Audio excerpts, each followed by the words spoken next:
Hello, I am Mac, at least for a day.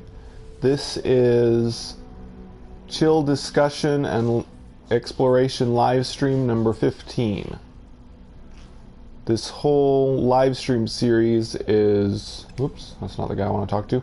This whole livestream series is just kind of a stopgap measure for me to put out some content every day leading up to the continuation of Waking Titan and the next update to No Man's Sky. Hey Father Mac. Hey Aiden. Thanks for watching. Where's the other guy that trades relics? There we go. There we go.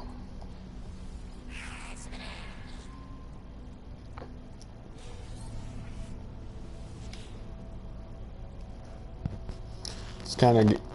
This series is kind of to get me to play No Man's Sky a bit more every day, and to give people that want to watch me play something to watch as well, at least until more developments, like I said. And what else was I gonna say? I forget. Oh well.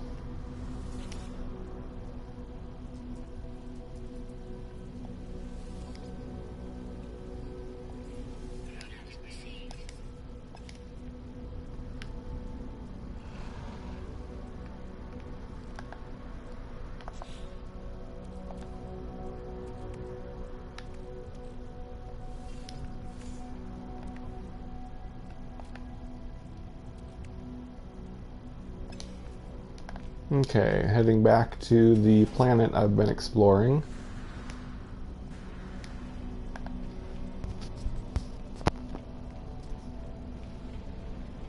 Oh yeah, that's what I was going to say. Thanks for reminding me, Father Mac. I just made a Spacing Guild report.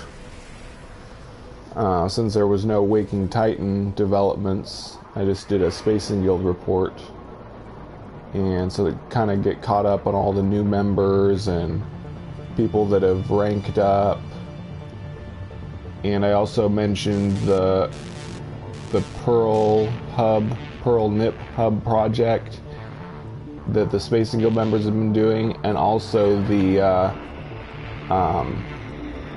a kind of loosely affiliated group called the Geknip Gang has been doing permadeath cage matches, so I wanted to mention them, give them kind of a shout out, so I did that too. But I'm looking forward to next week when we have Waking Titan Phase 2 start, and I get to do another Waking Titan report. Although we don't know for sure what's going to happen with Phase 2. What I've been saying in my live streams that I'm hoping that maybe the game will get an update at the beginning of Phase 2, but we don't know that for sure. But, I mean, if that does happen, then of course that's going to totally change my content schedule, because I'm going to be doing first impression videos about the new update, and then probably live streaming, working on whatever new content there is, and if the new content for the game is involved in Waking Titan, then I'll be doing that. So depending on what Phase 2 brings us could totally change what I'm doing on my channel right now, but that's all up in the air since we don't know for sure what's going to happen. Yeah, me too. Something's definitely going to happen on the 21st, but we're just going to have to wait and see. I mean, this is the No Man's Sky ARG. We know now that it's totally about No Man's Sky, so I mean, it's got to involve playing the game at some point, other than just the dead drop they've done, so eventually I'm sure the game's going to be more involved with it. Especially since the leaders on the ETARC Waking Titan forum have been hinting that No Man's Sky players are going to be needed at some point. I'm just gathering Antrium to build another Geobay, of course.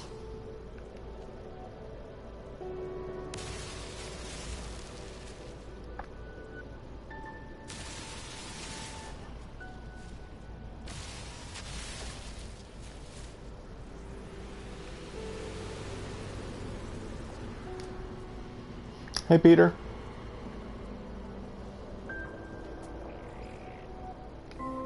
It's funny, there's peaceful crabs above ground on this planet, and there's also predator crabs underground. I can't remember, and there's also giant flying crabs that aren't aggressive. So there's actually 3 species of crab on this planet, and they're all different. So this planet has the most crabs that I've ever seen a planet have. Usually you just get the aggressive underground ones, but here I've got peaceful above ground ones, giant flying above ground ones, and then the predator underground ones. So if I was to go back and rename this planet, which I can't, I would have named it like Planet of the Crabs or something.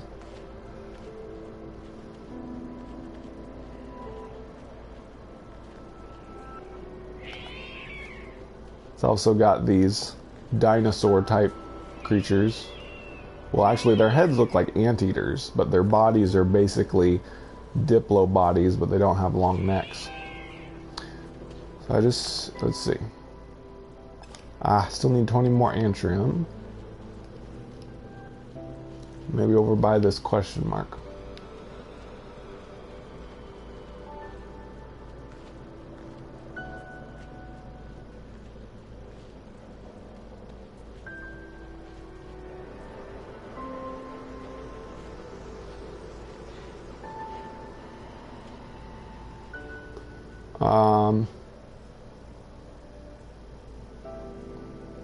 Okay, I don't see anything wrong with doing that. Even if you're in the hub, there's not really any rules that the leader of the Galactic Hub does get a bit annoyed if you go around giving planets lots of stars, random names around the hub, but just claiming a... Oh, why did I click that? Oh well. Yeah, if you just name a whole bunch of stars, random names around the hub, some of the hub people will get annoyed at you, but if you're in the hub and you just named one moon, no one's gonna probably notice, and if they do, they won't mind. Oh, you're in the love hub. I don't know how things go in the love hub. I haven't been there. Okay, so, oh yeah, Andrew.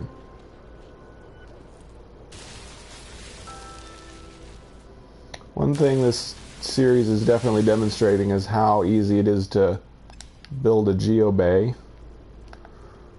very frequently. Some people are put off by how much it costs, but it's really not that expensive to build. You just need to buy a dynamic resonator, which does cost about 30,000 units, but once you've got, you know, a considerable amount of money, it's not very major. Where's my ship?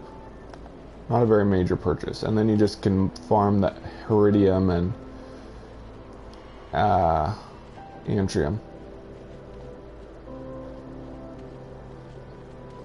And vehicle, I find vehicles to be best for exploring when you're looking for buildings, because buildings are usually pretty far apart. But if you're just trying to scan creatures, I would recommend walking on foot, because you often miss creatures if you travel on in your vehicle.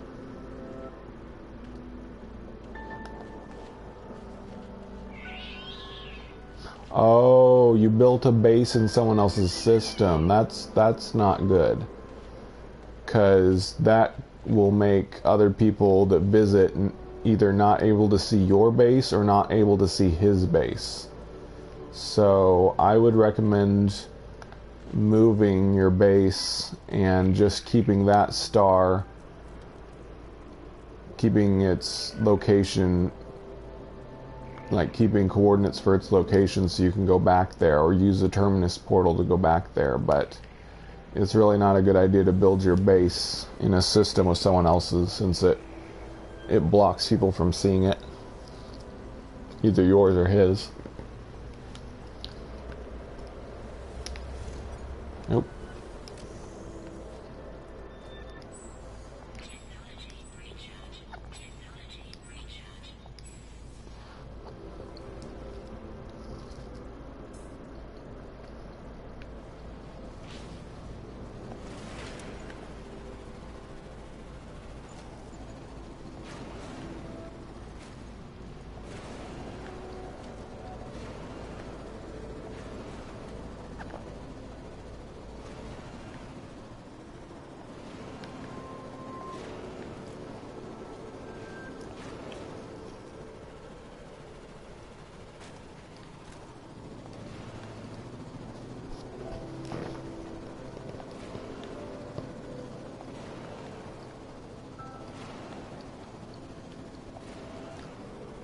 They will probably fix, yeah, hopefully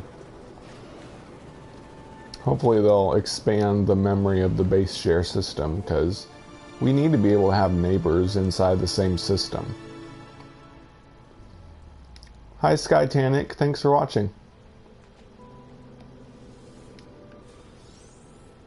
This is one of these village locations with 3 separate buildings. Oh, please tell me. Please tell me there's a ship. Oh yeah, there is a place to call my ship. What? I'm out of iron?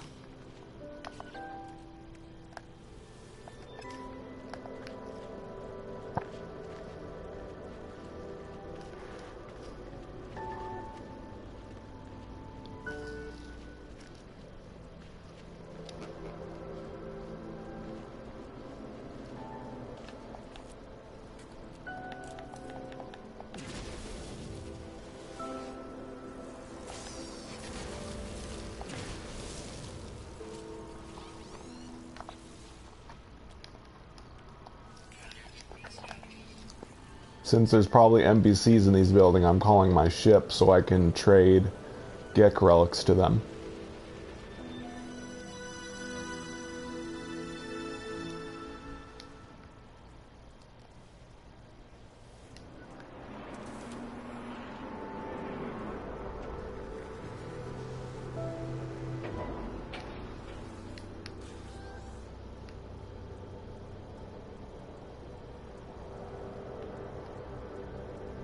Portal Knights? Is that a game?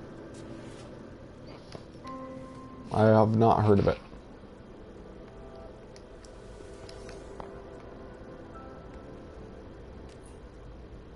And hi, Tyler.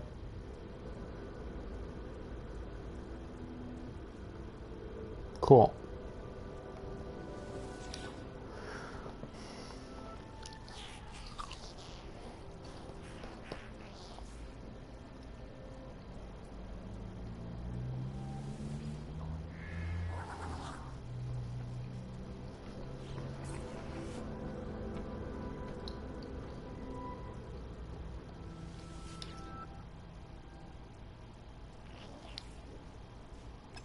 Ah, distress signal.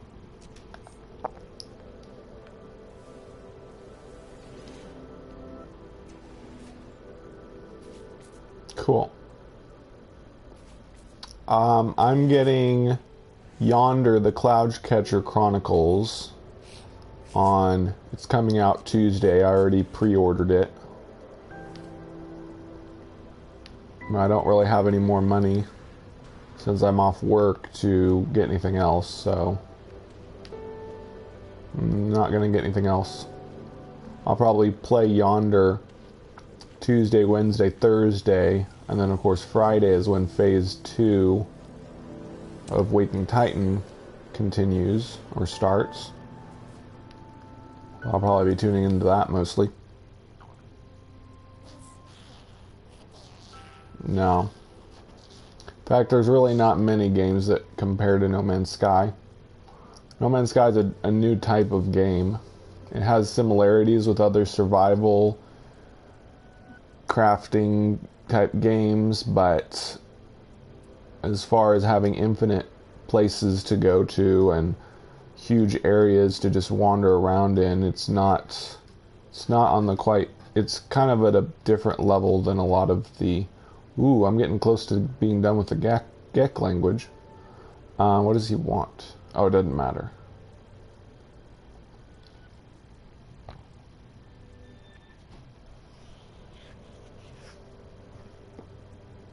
Okay, so silicate gives multi-tool. I don't want that.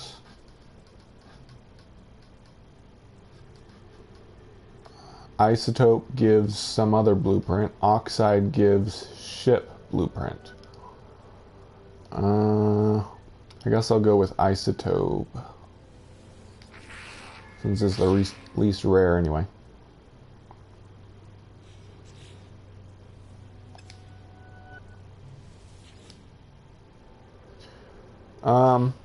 Well, Sean Murray said that Waking Titan will end in August, so I'm going to take him at his word. So the longest they can be is a month and 10 days total between the two of them. So each one might be like 3 or 2.5 weeks long. It's really the most they could be.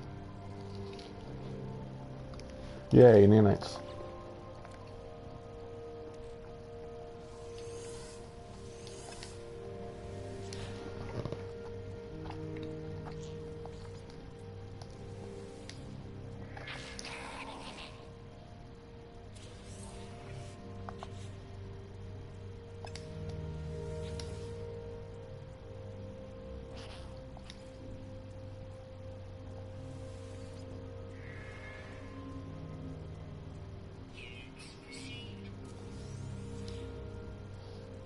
Yeah, I have a feeling it's going to be pretty soon, but we'll see.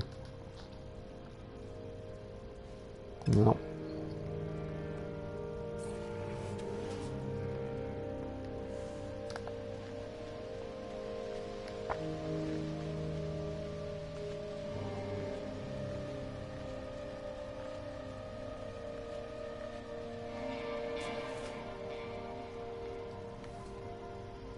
Nope. Okay.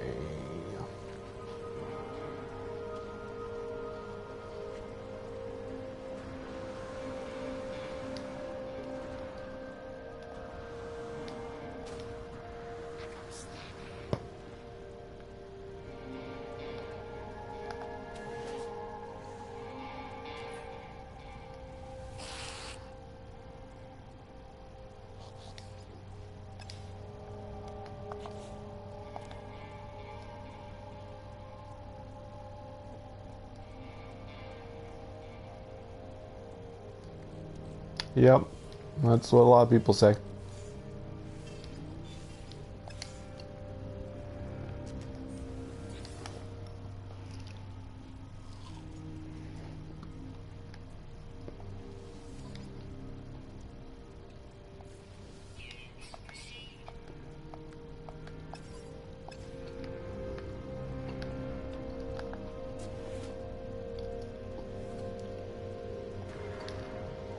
On PlayStation or PC?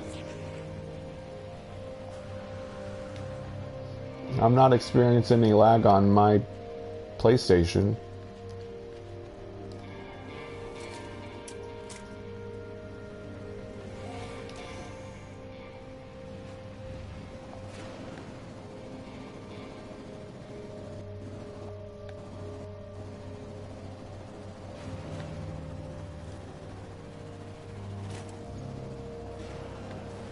We'll see, maybe. What the? Oh my gosh, is that another village right there?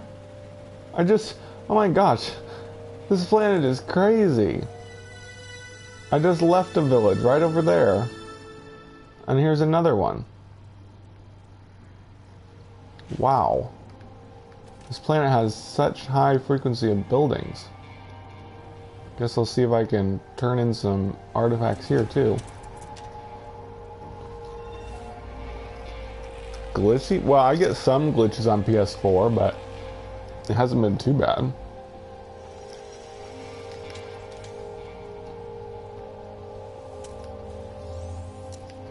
Like yesterday, my exo thing right here was all covered in pixelated rainbows. It was weird, little glitch, but not too game breaking.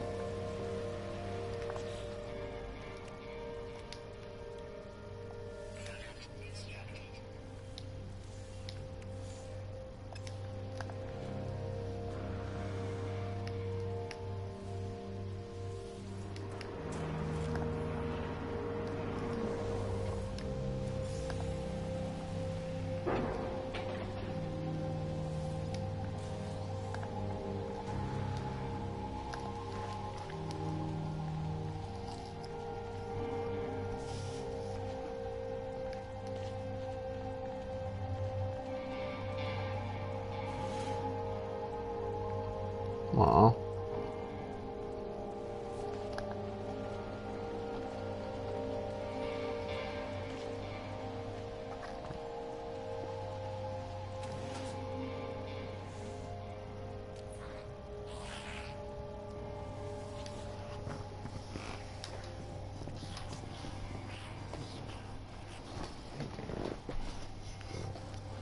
Let's see, it's a synthetic Korvax synthetic gek.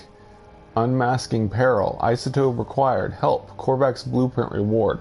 This is one of the more interesting get conversations that people have brought up recently. The trader's fingers slow on its pad, and the noise of crunching gears can be heard from inside it. Its lower beak drops open. A red bulb on the end of a rare silicate antenna emerges. The green light focuses on my visor. There, a holographic image of a charging device appears. The green bulb flashes while it speaks in the language of the traders. It seems to assume I am a friend. So basically, this is a robotic gek that the Korvax made. It's a imposter. I think if I give him isotope, it'll get a pretty good reward. Synthetic gek is recharged. Its identity is secured. I wanted nanites, not a blueprint. Oh, now let's see if you'll give me anything for relics. Yeah.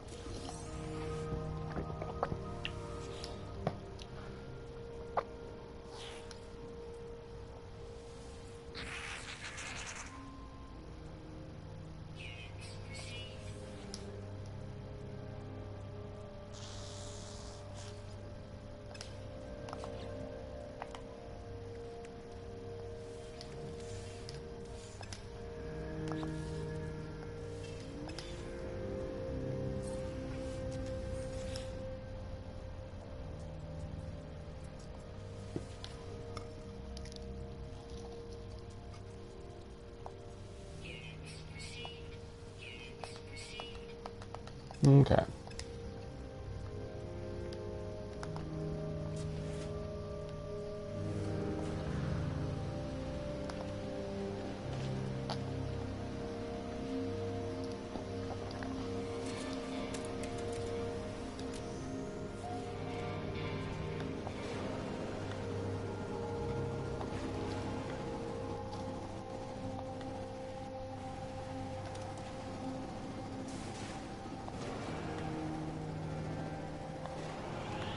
Oops.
Atlas word for sings.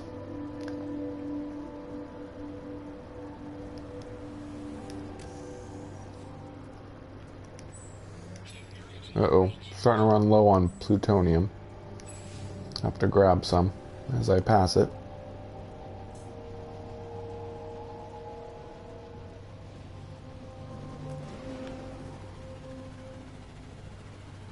Well, good. It's in the direction of that other outpost I revealed. Oh, looks like we'll get to the outpost first. I just went to 2 other outposts, or villages, since they had multiple buildings.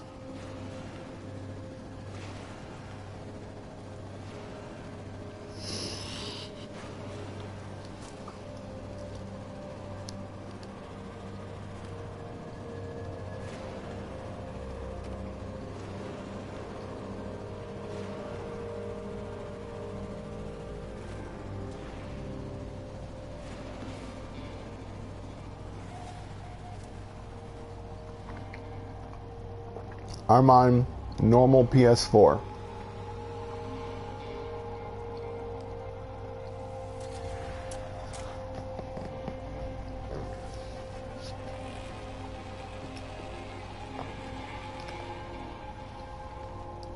So if the graphics appear good to you, that's how good they are on normal PS4.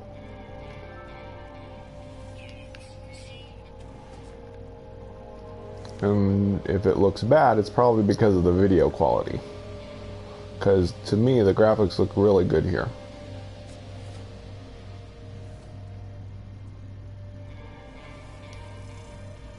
Ah, okay.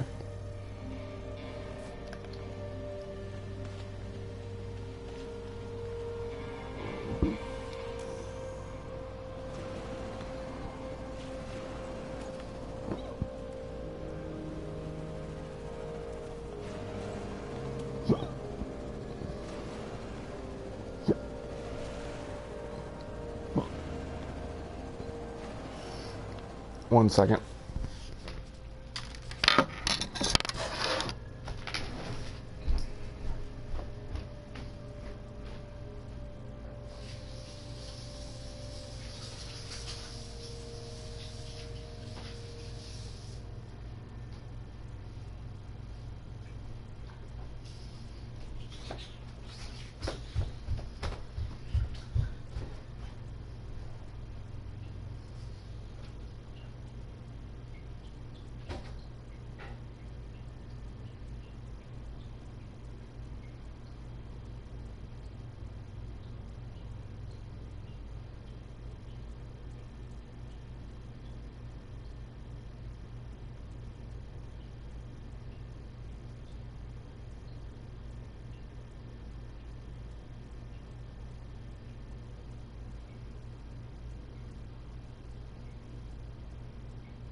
I'm back.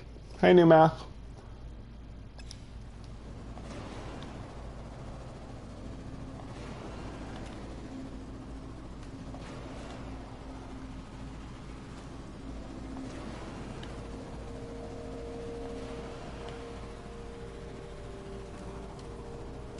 Whoops.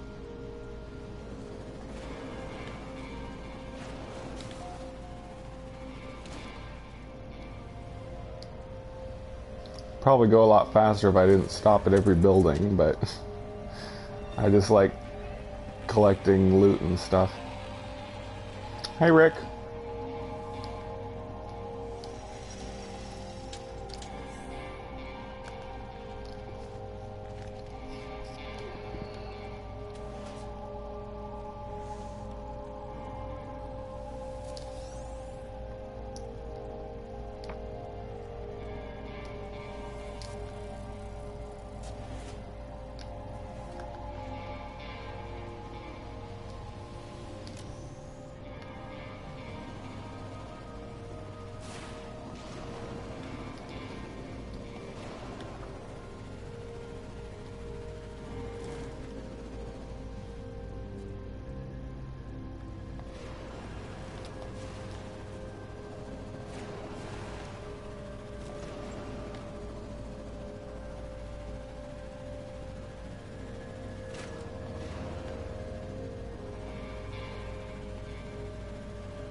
Yeah, I know I've been to, I've been to a bunch of other outposts today, but I still have Gek relics that I want to turn into the NPC, so...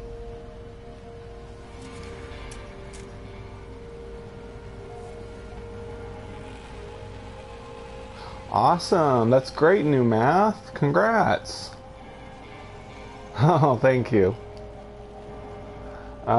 So you're going to be heading towards the hub now?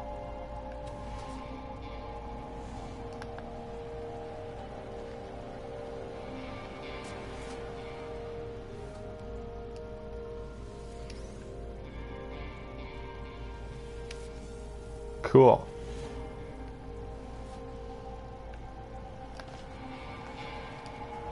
You can use black holes to help you get closer. And then you just have to use the app and turn in the right direction to get there. You have to kind of use the galactic center to know which way you need to go.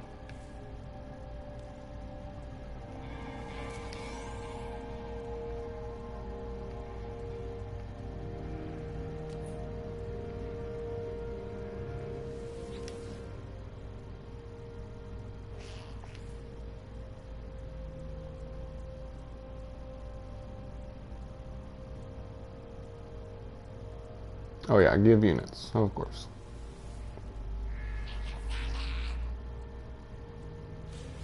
Now, you got anything good for me? Yay, nanites. Oh, I still have them. Good, I didn't... Oh, I have one. Good. So I hope you'll stop by the Spacing Guild when you get here, new math. The Zola 4-way region right below Rento Snidgic. Hey, MZK. Well, thank you. Thing is, MZK, I think you're still putting some of your live streams as unlisted when they finish.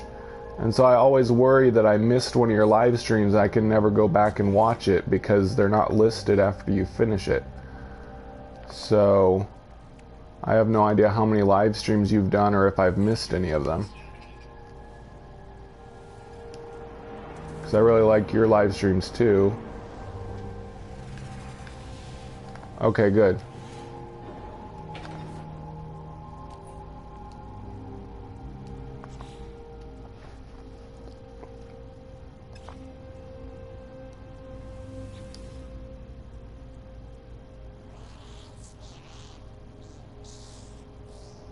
Oh, okay. Well, I hope you do some more. Oops.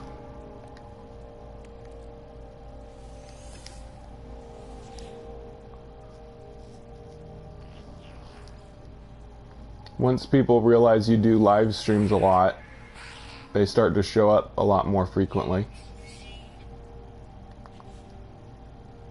At least that's been my experience.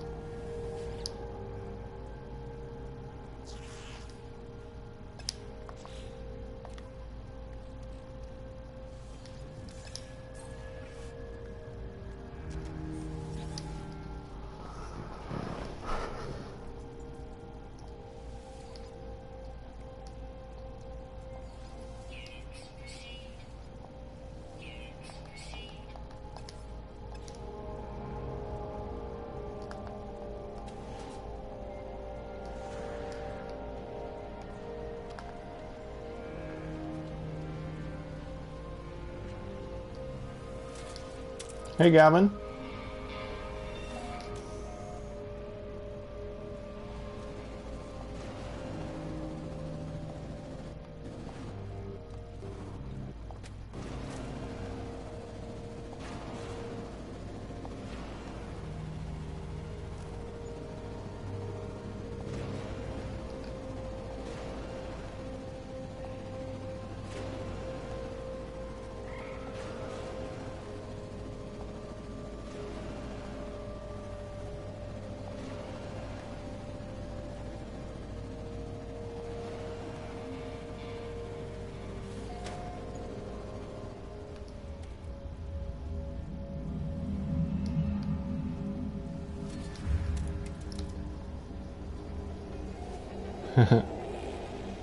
Thanks.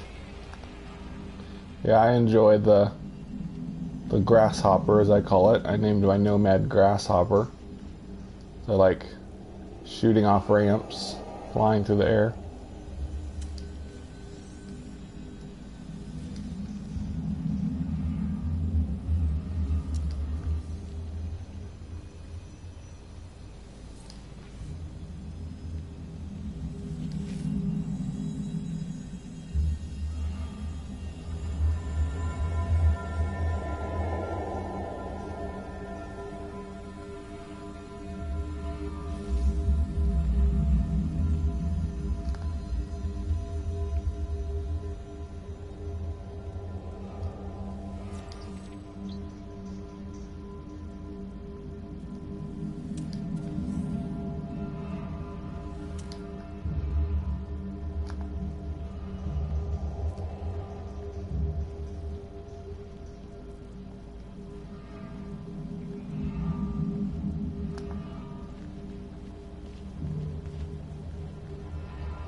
I need zinc. I could kill some sentinels, that'd be easiest. Die, robotic oppressor!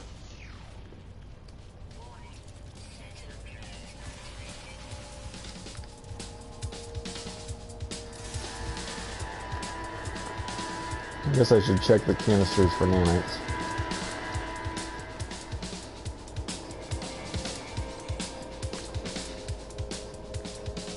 I guess I'll keep the neutrino modules too.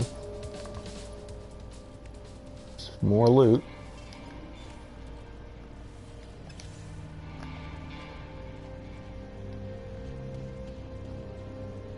See, is that enough zinc? No. I put all my zinc in my ship, that's why. So, is there any zinc? There's some zinc. Guess I could take my vehicle over there. Oh well.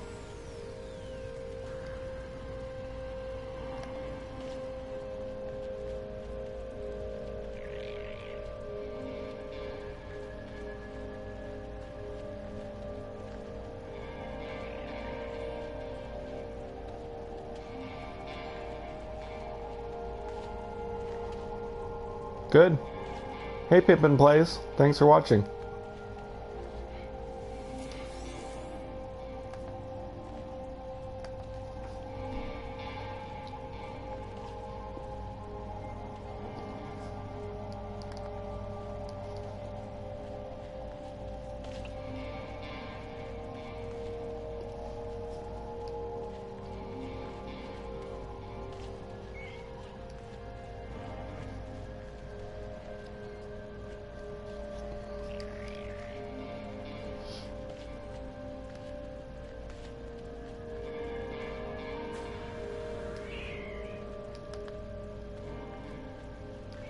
Work and lurk.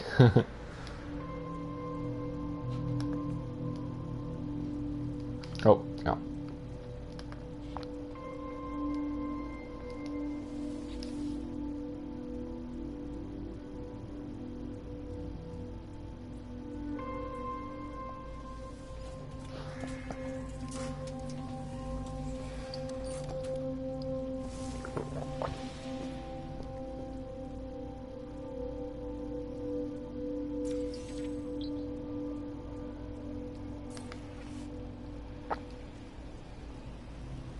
Oh. I keep forgetting to stop for plutonium.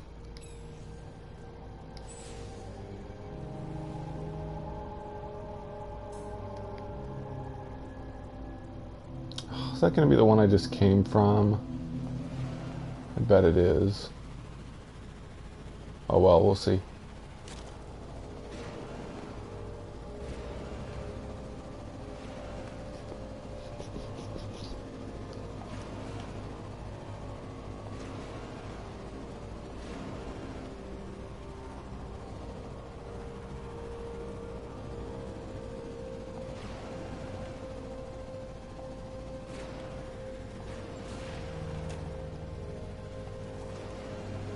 Yeah, I'm starting to think that going to monoliths is a much more efficient way to get nanites than abandoned buildings. Because abandoned buildings will give you like 30 nanites, but a relic from a monolith will give you like 60 or more nanites from an NPC. So it seems more worth it to go to monoliths than... Of course, you got the problem of finding a buyer to trade them for nanites, but once you find enough buyers, you end up with more nanites. Because when I try to grind for nanites with abandoned buildings, it seems to take forever. But now I've got like 2,000 some nanites from going to monoliths, so seems to be going faster. If it turns gray, I'm going to have to go somewhere else.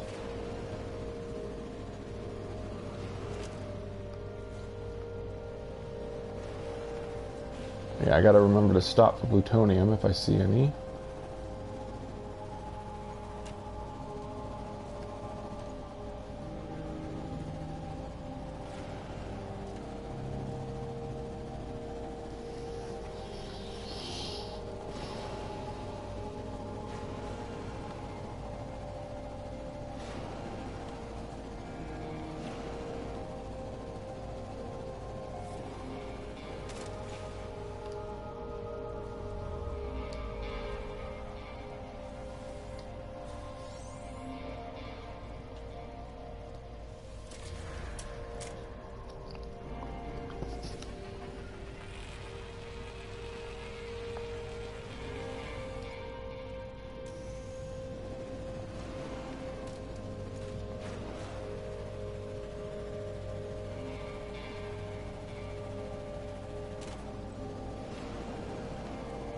Still not grayed out. Hopefully it won't be.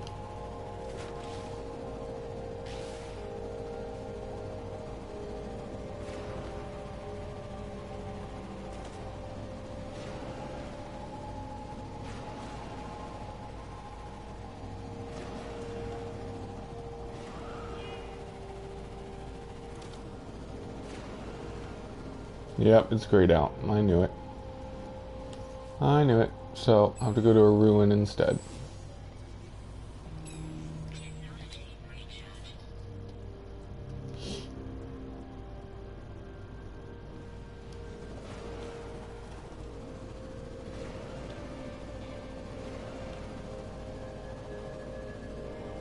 Ooh, yay.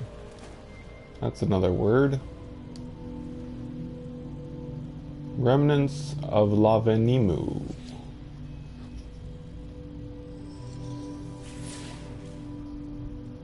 I speak fluent procedural.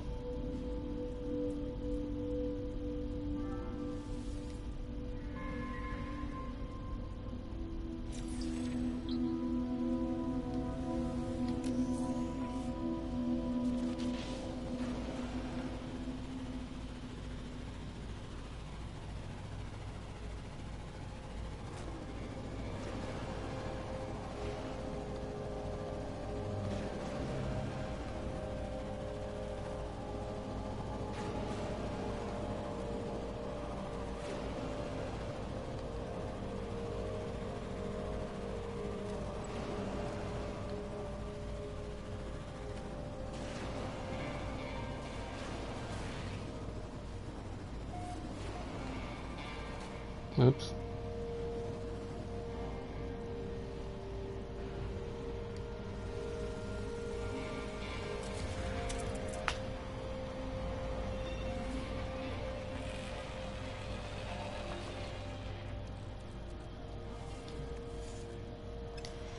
Wish there was more crysonite on this planet. Last planet I just explored had tons of crysonite, but not this one, so I'm not making much extra money making chromium. Oh well, can't have everything.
Every Korvax electronic rebellion will be put down. Their appeals to their false and non-existent atlas are mere superstition found through despair. They are in vain. They are conquered.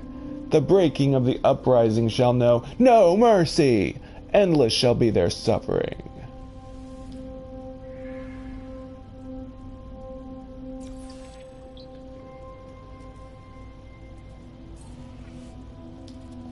I need to save just to be safe. Don't know why. Just had that feeling that I need to save again. Whoops.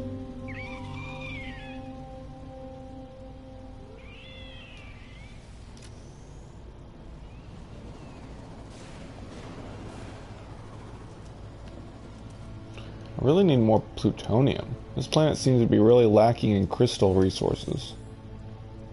Although I know I've seen some nice chunks of plutonium here and there. There's some. Speak of the devil and in he comes.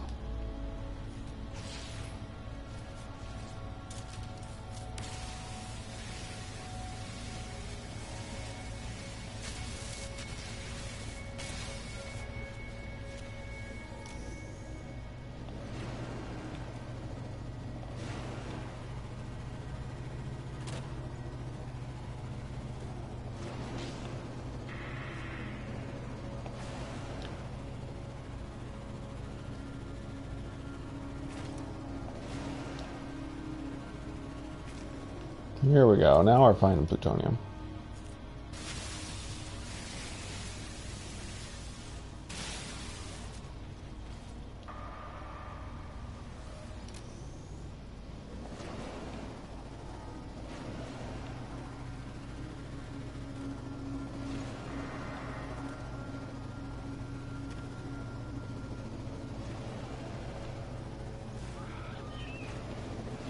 So like I was saying earlier, I pre-ordered, oops, wow, that thing's big enough I didn't kill it.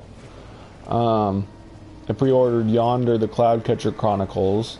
It's an indie game. It's a 3D, kind of a farming game, farming / exploring game, because it's on a really big island, and you can also farm if you want to, and there's like 8 different biomes on the island, so sounds like it's right up my alley, because I used to really like the Harvest Moon series, but I kind of got sick of the 2D harvest or farming games. So I've been kind of wanting another 3D farming game. And plus I really like exploring, obviously, because I love No Man's Sky, so I'm going to play Yonder some. I kind of want my channel to just be No Man's Sky, so I probably won't do any videos about Yonder, but I don't mind saying that I am going to be playing another game sometimes. I mean, if for some reason Yonder just ended up being this super awesome, wonderful game that I get obsessed with too, I might do videos about it, but my guess is it will probably more... Whoa, that was interesting. I did a barrel roll when I ran into the tree. But I'm guessing Yonder will probably be one of those games that I'll play for a little while and then I'll be done with it. Not like No Man's Sky. I've been playing this for almost a year. But we'll see.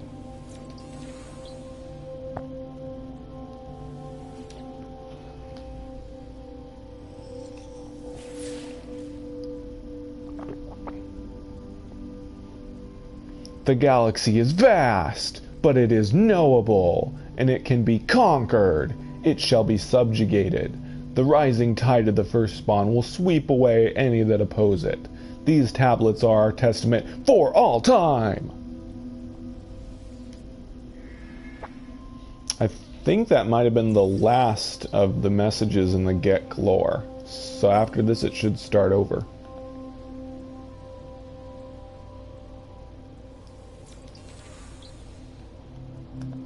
And its last statement, of course, was false, because it said that the Gek first spawn was going to last for all time, but there's no remaining Gek first spawn. They've all become peaceful traders now.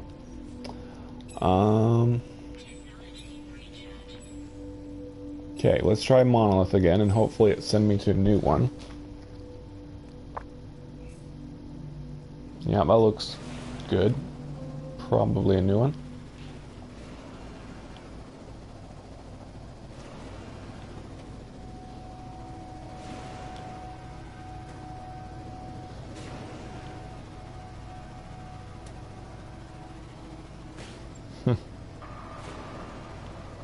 I've been running through a lot of these. Of course, this is a high density of building planet, so it makes sense that it would have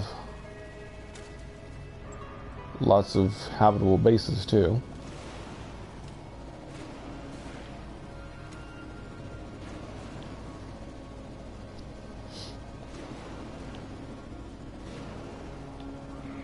Oh.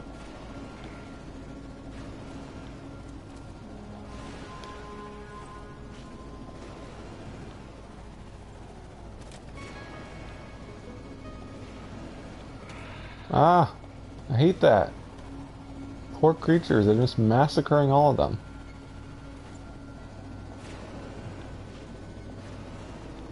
Of course, the plants, some plants explode into rocks, which makes no sense. They should make it so it like is like a flurry of leaves that flashes when you run into little bushes and destroy them. Like this right here, I think. No, this one here. Nope. What determines which plants get destroyed when you go through them? I don't know.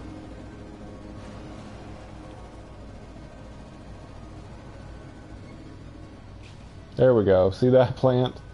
Plant explodes into rocks when you hit it.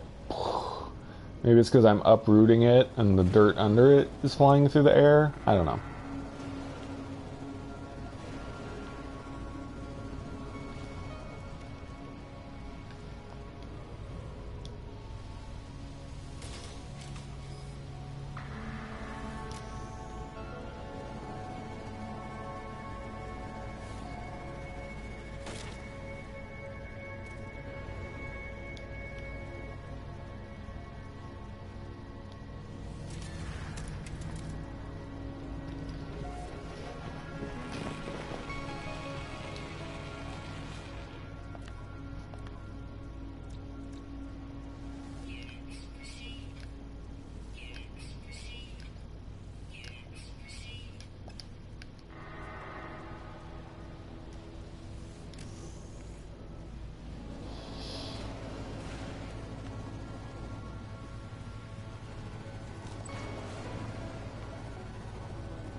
Hey, old McReaper.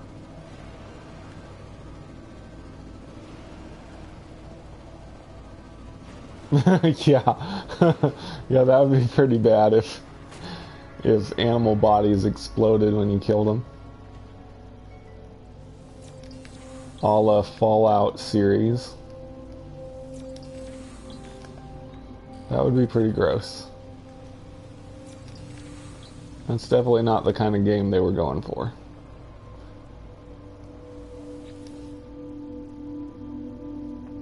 Hey, Ma Kitty.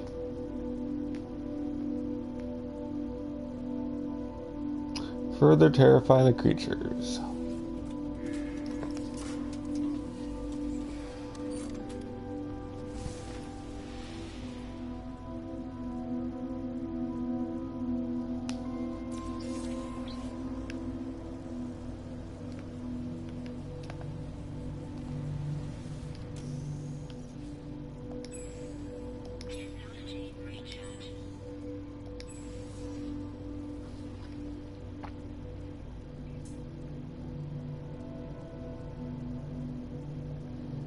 Sure hope that's a new one. It's gonna be really annoying if this is the one I've been to. Looks kind of in the same direction, but we'll see. It's kind of pointing towards my ship, which is close to where I've been before. But oh well. We'll see.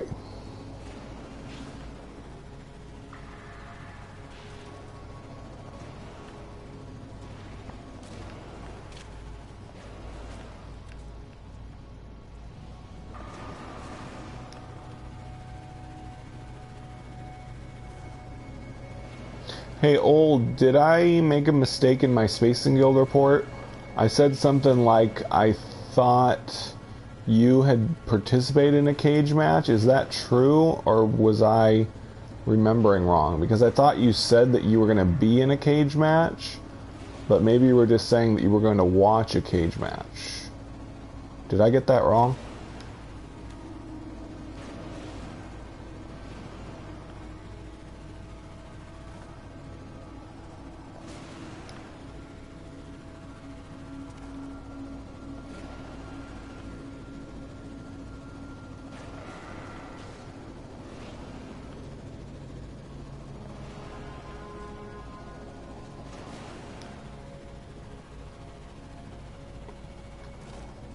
Oh, good. Good, I'm glad. I think I'll go back and watch that one.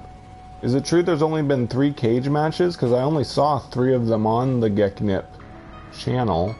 Unless I need to... Because it looked like the most recent one was the 3rd. Has there only been 3 so far?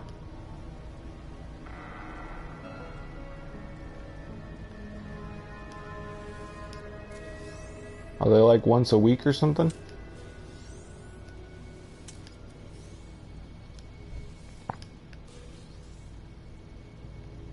I don't think I need that.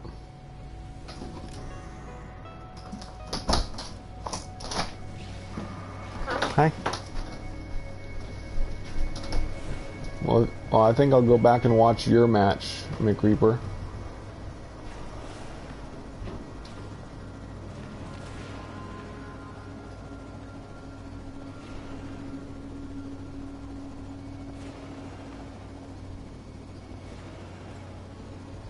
Wow, I'm impressed that they had 50 viewers after only the 3rd match. Seems to be a pretty popular idea. I like that.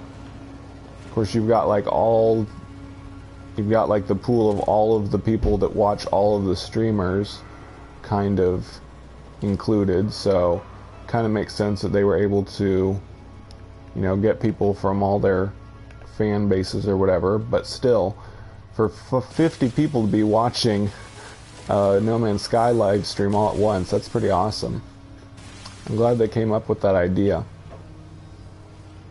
For those of you that don't know what I'm talking about permadeath cage matches that the Geknip gang have recently started. It's where they have 2 people. It's like a split screen, and 2 different people start a new game on permadeath. And if someone dies, then that's an automatic win for the survivor, but if they both stay alive, there's a point system based on like whether they get to their ship and repair their ship and how many of the more advanced sentinels they kill and so on and so forth. So it's a system that kind of encourages you to take risks to get more points, but at the same time, if you get yourself killed, you lose automatically. So it makes for a pretty exciting way to use No Man's Sky. Kind of a forced multiplayer in a way, since on PC, at least I think it's... Wait. Old, you said that you did it, so is it possible for PlayStation to do the split screen? How did they do that? So is there like a way on PlayStation to do split screen like that?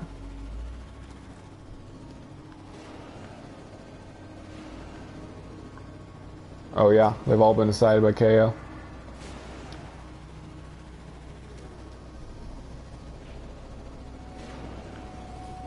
Yep, I was pretty impressed by it the first time I watched it. At first I didn't know, it didn't sound too impressive to me, but then when I saw that it was split screen, that made it seem a lot better to me, because then you can see what all's going on. It's like a real sort of multiplayer thing going on. You still there, old McReaper?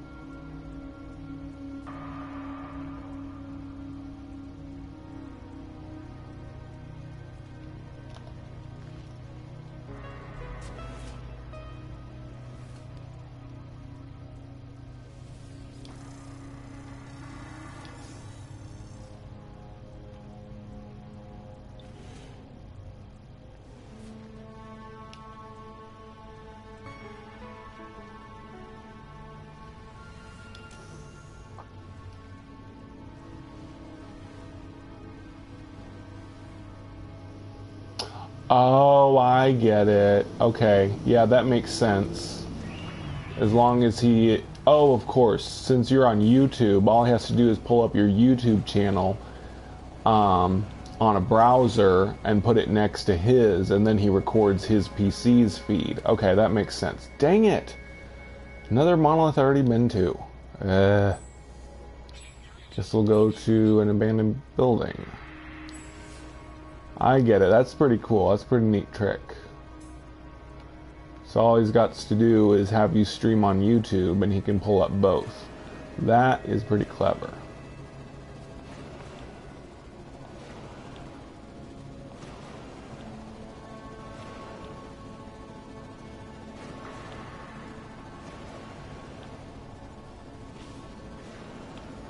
I'd say I'd like to be in a match, but I don't know. I'd be a little scared. Although I've never died that quickly in permadeath before. I've never died, like all my permadeath series went for at least 2 episodes before I died. So I bet I could stay alive, but the whole point system thing might mess me up. Like if I stayed alive but the other guy got more points, because I wouldn't be one to really rush to do a lot of things to earn points. But maybe if I was just really careful, I could wait him out and then he would die, and then I'd just be the survivor. So I don't know. But oh yeah.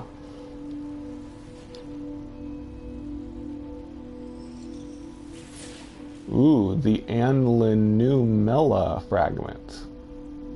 Almost sounds like Super Illumina. We are the masters of galaxies, the overlords of the cosmos. Each foe will submit with bended knee to the almighty Gek Dominion. We are the first spawn. Look upon our works and despair.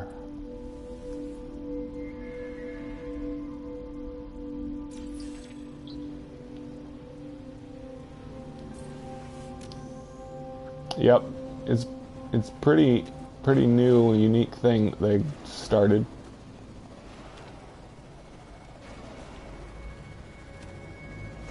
The link to the Geknip channel is on my new video Spacing Guild report number 8. So if you just go to that video, there's a pinned comment that has a link to the Geknip gang channel.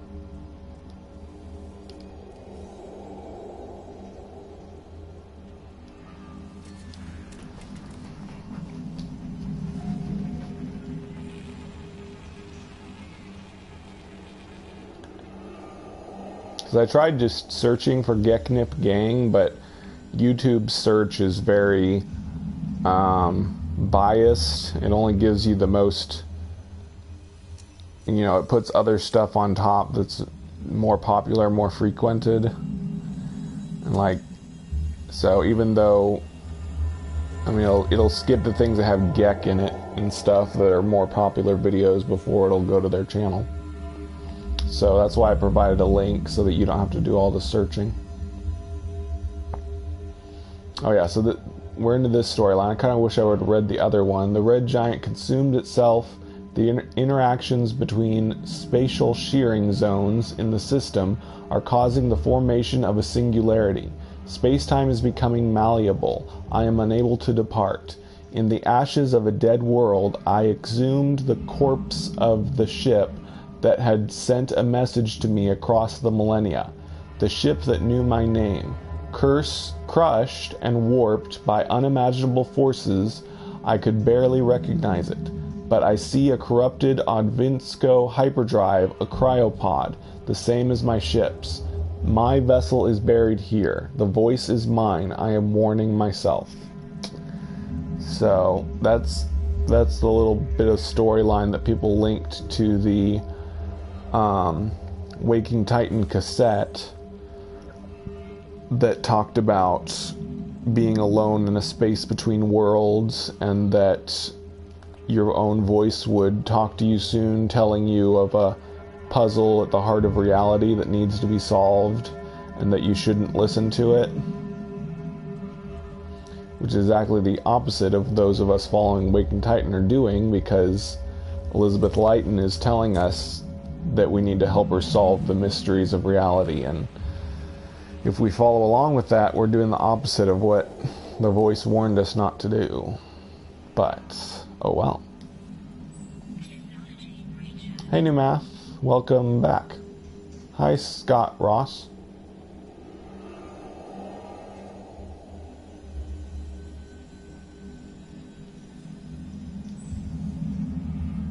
If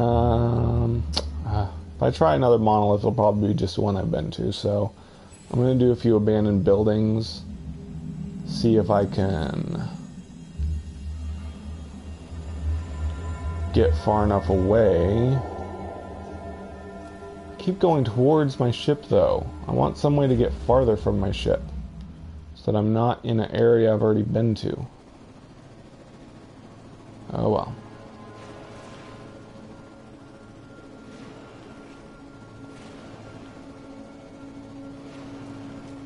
Cool. I'll have to check out Moon Machine. I don't think I've seen his.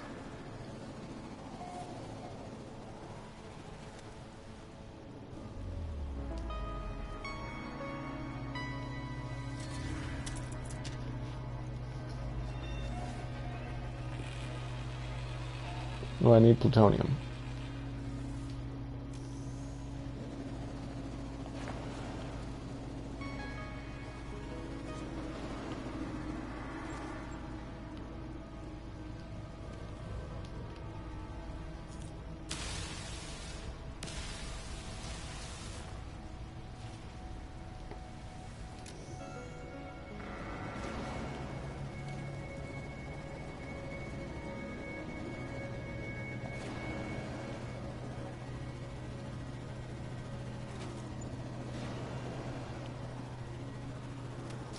Just headed towards more places I've already been to.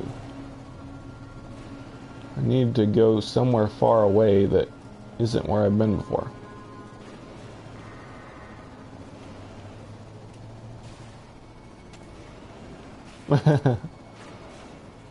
Well, that sounds cool. I gotta check that out. There's not a whole lot of No Man's Sky streamers that use face cam. I might do face cam someday, but right now I can't afford a PlayStation camera, and I'm not totally sure if I want to do it. I think MZK, and well, there's Serious Gamer X, MZK.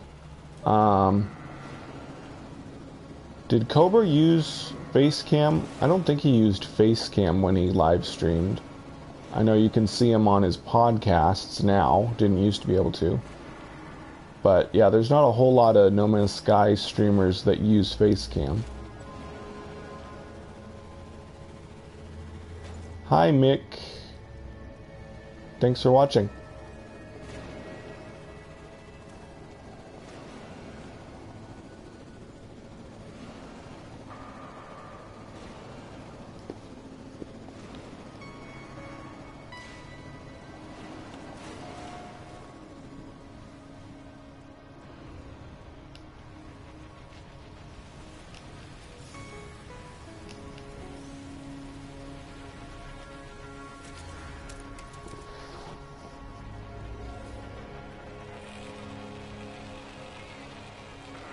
Oh yeah, Mick. Yeah, I just subscribed to you. I didn't remember it was Mick JT84.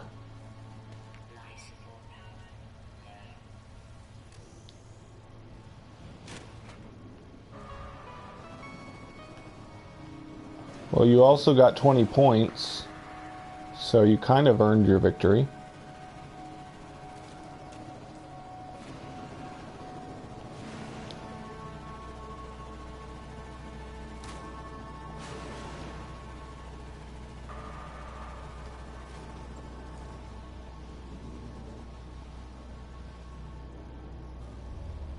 Oh, I see.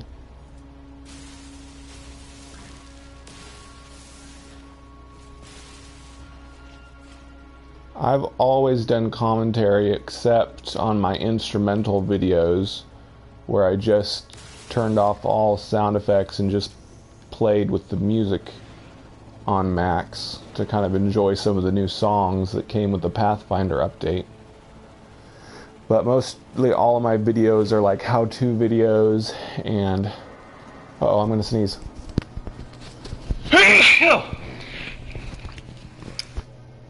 Excuse me.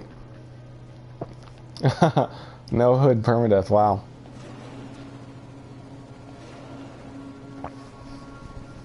But yeah, I intended my channel to be like mainly somewhere that I can answer questions about the game, explain things I've learned, and so on.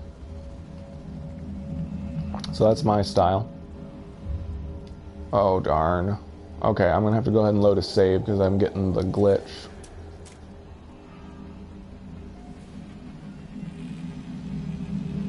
Black and white, that's nice. You use the black and white filter.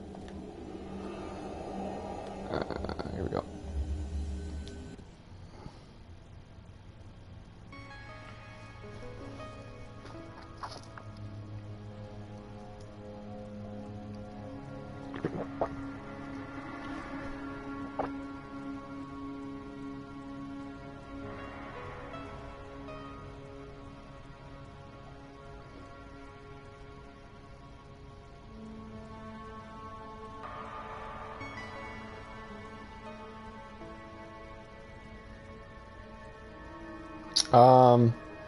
Well, yesterday I had this glitch.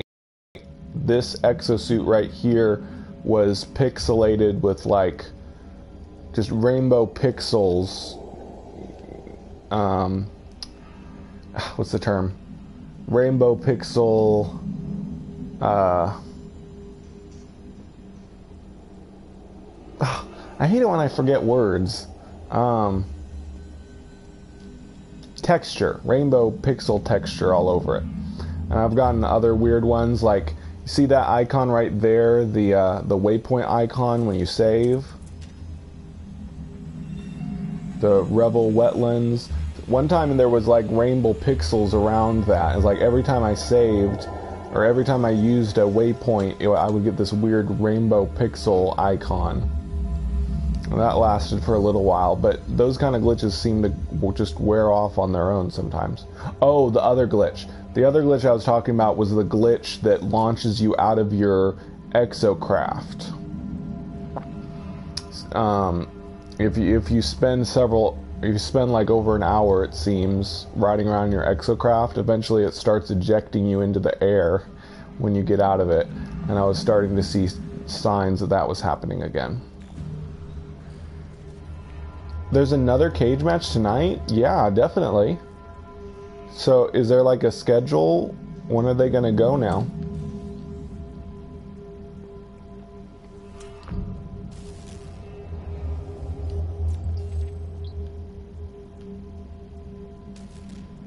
Ooh, nice. Yep, I'll definitely check that out. Ouch.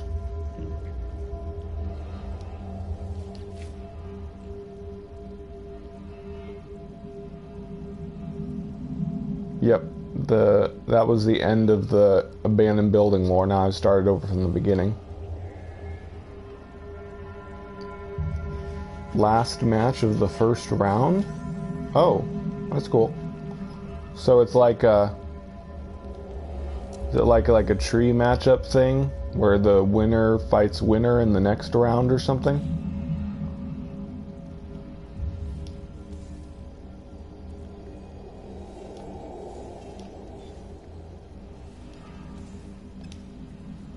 Cool.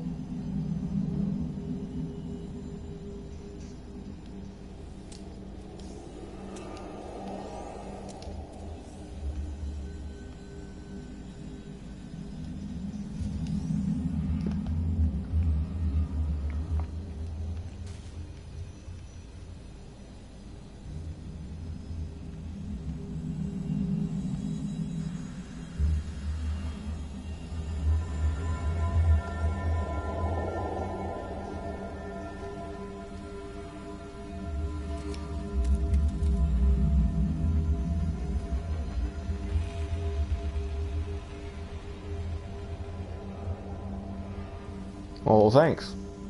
Sure, you're welcome.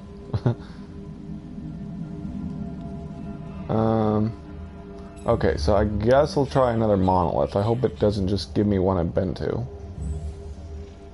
Come on, give me something new.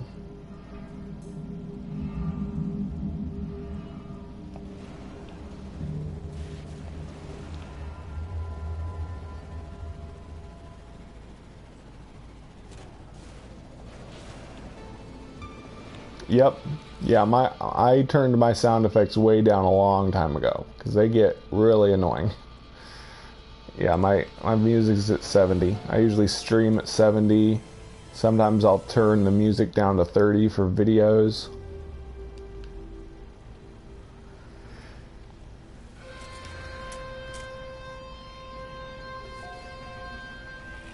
Yeah. Yeah, we're really starting to build a community. I like it. Don't know when the mainstream will ever start to take notice of No Man's Sky again, but we've got our own little micro-culture going on.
Yay, I think this is a new one, finally.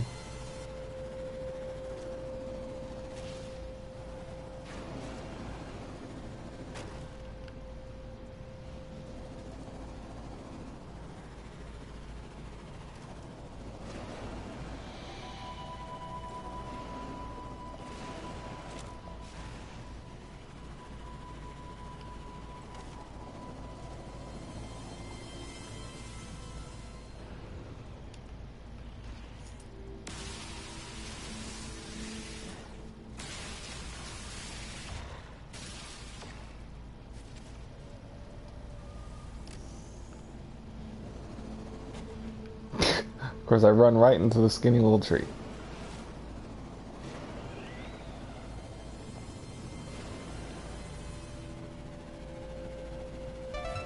Hi, Ryan.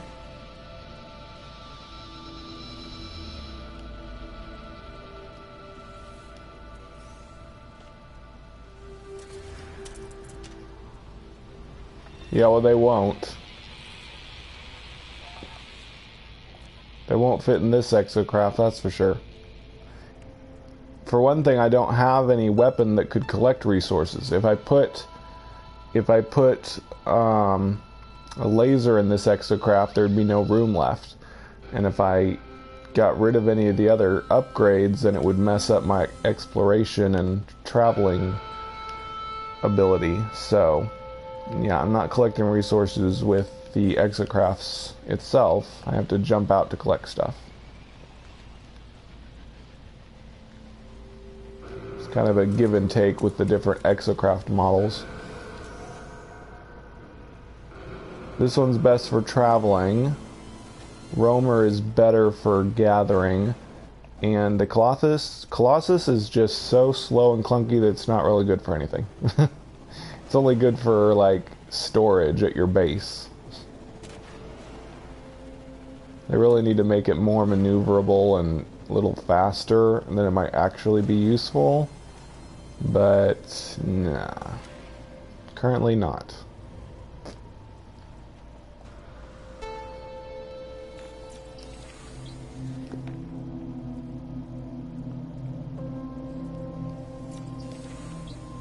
Yep, yeah. Friendly ships will always aid you in a if you're being attacked. Or neutral ships will always aid you if they're nearby. That's a change that came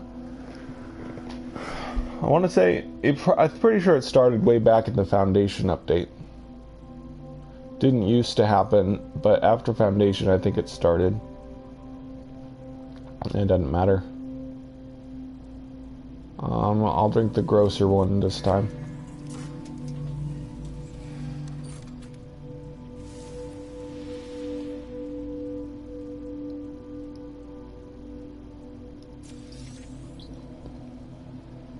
And of course, in big freighter battles, you got lots of neutral ships flying around helping.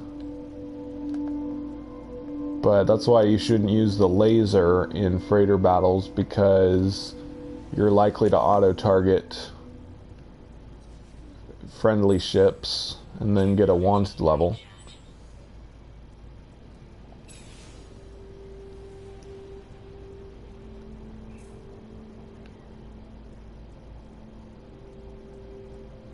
Here we go. Hopefully we'll get back on a roll of... Whoa! That was funny. And unfortunate. Whoa! Visual glitch there. What was I gonna say? Yeah, hopefully I'll get back on a roll of monoliths that I have not been to.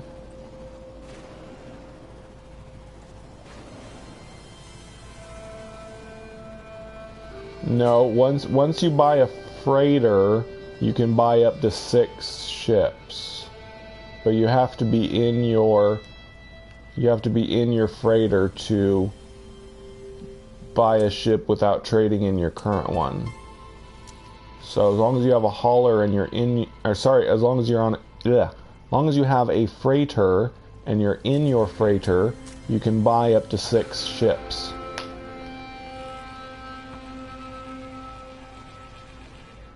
No, I don't think so, New Math. I named one Mac Prime. I looked back at an old video of mine. I'd forgotten that I named my home planet Mac Prime. But that was back on my previous save, in fact. But somewhere out there's a planet named Mac Prime. It's in Hilbert Dimension, actually. And I don't have coordinates for it, so...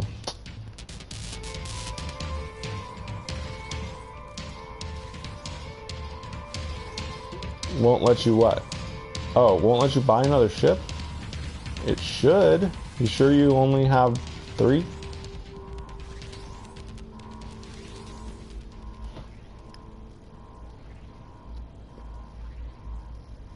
Weapon beam mining. Laser.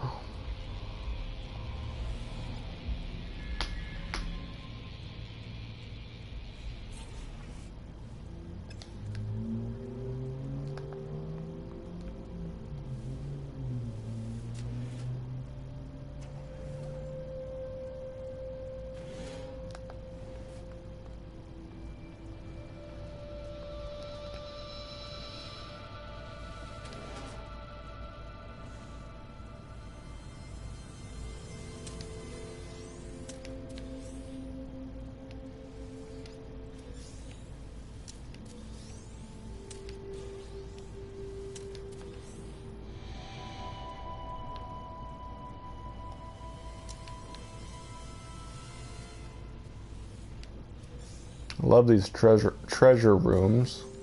I think I'm starting to run out of room though. Yeah.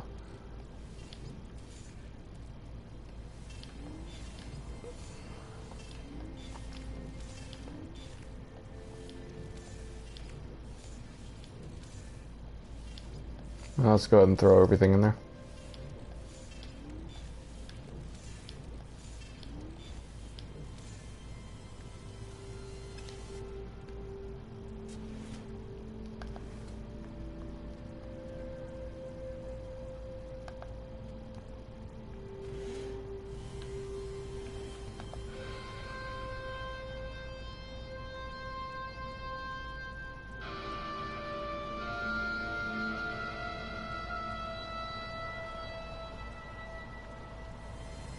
Huh, that is weird.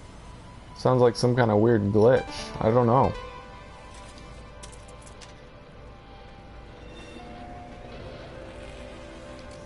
I'll be right back.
I'm back. Hi, Ian the Movies and Ian B. Thanks for watching.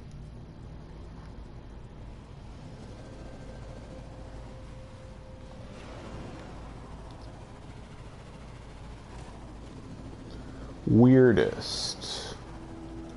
So the problem is I've been to so many planets. Unless I went through all my old screenshots, it'd be hard to decide. Well, I'd have to categorize it, kind of split it up between weirdest creatures, weirdest terrain. That's about it. Weirdest creatures, I was on this one planet, you know, you can find jumping planets with lots of jumping creatures.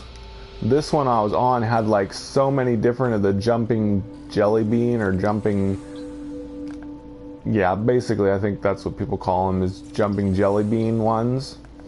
And there was like every different type. There were normal looking ones, there were ones with arms, ones without arms, ones with like frills that looked like a little princess with a dress. There are ones with dark skin, light skin, giant ones with like big googly eyes. Like there are just so many funny giant jumping creatures. Yeah, Say4, welcome to the stream. Yeah, I can answer just about any questions about No Man's Sky you want.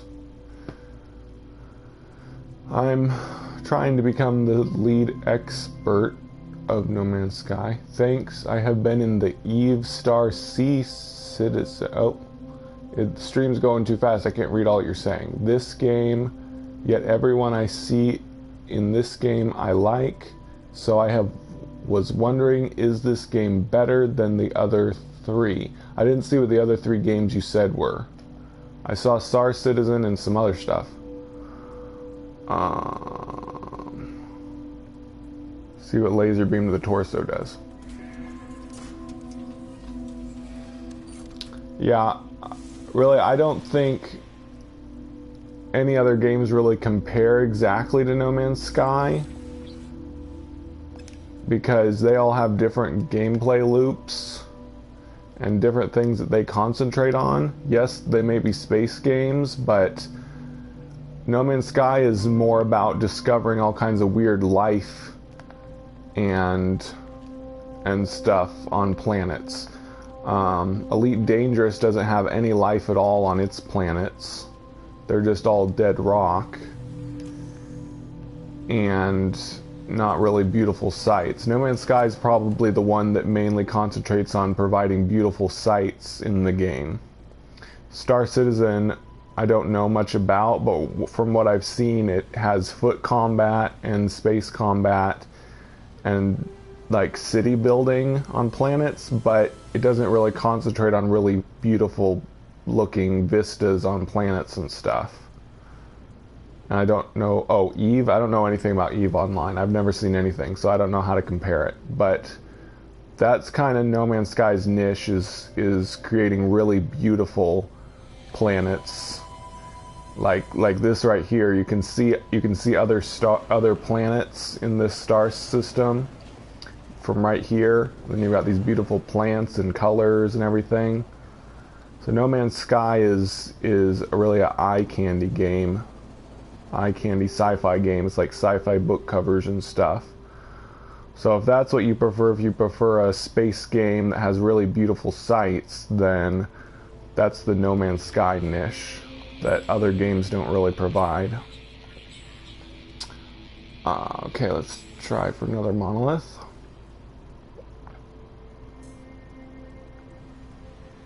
Good, that should be one I haven't been to.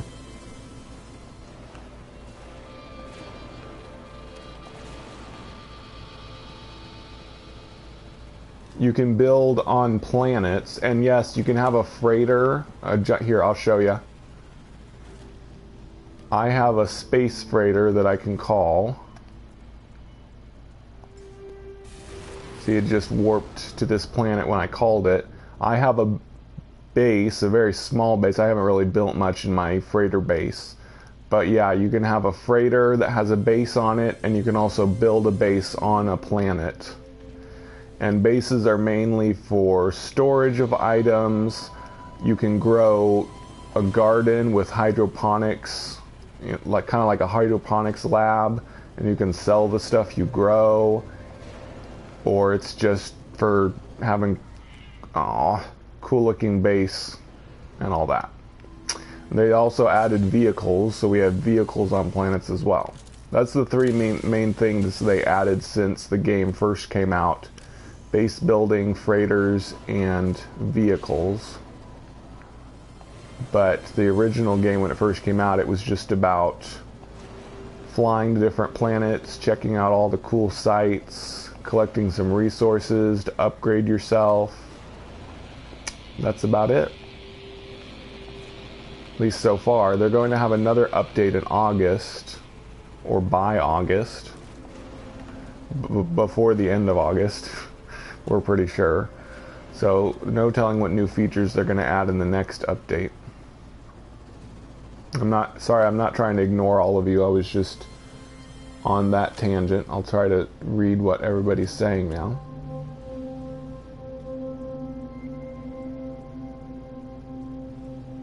Yep. If I got into my little starship, I could fly all the way up to my freighter, go inside of it, and look at the base I have up there. And no, there's no simultaneous multiplayer. There are multiplayer aspects, or maybe I should say online aspects of the game. You can name things. Like right here, I could name locations on the planet. I could name creatures, name the planets, the stars that I discover, and so on. And other players can see that thanks to it being connected with an online server. And also, they've added message terminals that you can place on planets that other people can come find and read the message that you left. And the bases are now on a base share server, so if you build a base and someone else visits your planet, they'll be able to see your base. So those are the multiplayer aspects that they've added to the game so far.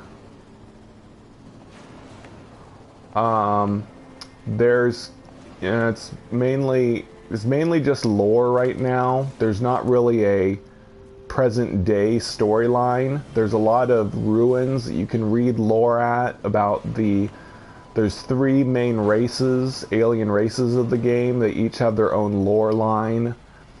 And there's also the Atlas, which is like this giant machine in space that you can visit. You only get to visit it 11 times. And once you learn all of its lore, it vanishes forever, at least currently. And the Atlas is kind of like some kind of machine god that either created the universe or watches over the universe or something. So there's a lot of lore in the game, but not really any storylines, not any major storylines that take place in the present. It's all just storylines from the past. You find out about wars that were fought in the past and, you know, genocides that happened in the past, but there's not really anything currently happening. You get attacked by robots and space pirates and stuff, but it's not really a part of any kind of a storyline. It's just kind of random events, you know. But we think that there's going to be storyline in the next update, because currently there's an alternate reality game that's going on that's basically introducing the main like origin story of the No Man's Sky universe. Like there's like this corporation that's creating a simulated universe to try and investigate the secrets of our reality. And that's kind of what the ARG is telling us right now, is that No Man's Sky is a simulated universe that they created to try and discover the secrets of our universe. So, but the alternate reality game isn't over, and that's called Waking Titan. The next phase of Waking Titan starts on July 21st. And sorry, I'm not trying to ignore all your questions. I'm just kind of rambling. Hopefully some of the rambling I'm saying is answering some questions. Is there ever going to be multiplayer? We don't know. We're pretty sure that it'll never be massive multiplayer, because that would kind of change its classification, and people would maybe have to pay for PlayStation Plus in order to pay, and I don't think they're going to do that. And it might not even be possible on the procedurally generated system. But a lot of people are hoping for like co-op multiplayer, but we don't know for sure if they're going to go that route or not. They might just keep adding kind of light online aspects like the ones I described earlier.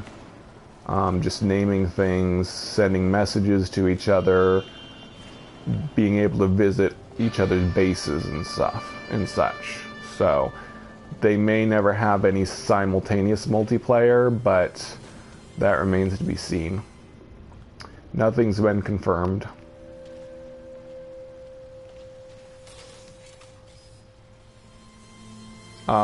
You can enter other people's bases. You can even profit off of the gardens that they planted at their bases. But no, you can't really build a base in the same star system as someone else, because the base share server only stores one base per star system. So if I built a base in someone else's star system, then when somebody else came to visit, they'd only see one of our bases. They wouldn't be able to see both bases. So currently it's not a good idea to make a base in the same star system. You're better off making a base in like a star right next to theirs, and then you can visit each other and it doesn't mess up the base share system. Light pyre with mining beam. Right now I'm just running around collecting alien words and relics from ruins for fun and profit. Yeah, there's a limit to how big your base can be, like Mick said. It's not really a size limit, well, there's like a point system for each object you can build at a base. So depending on what you build, there's a limit to how much you can build. Like if you use like really simple objects, you can build it really large. But if you do more complex things like a garden, then it will run out of complexity faster. No. You personally, as one person, can only build one planet base and one freighter base. If you try to build a new planet base, your current one will be deleted, and you can move bases whenever you want, but you can only have one planet base at a time. Yeah, you can move bases, so you can travel as far as you want and then make a new base wherever you want. But you only get one planet base and one freighter base. What? What are you talking about, new math? There's no max to how many bases you can make. You just can only have one at a time.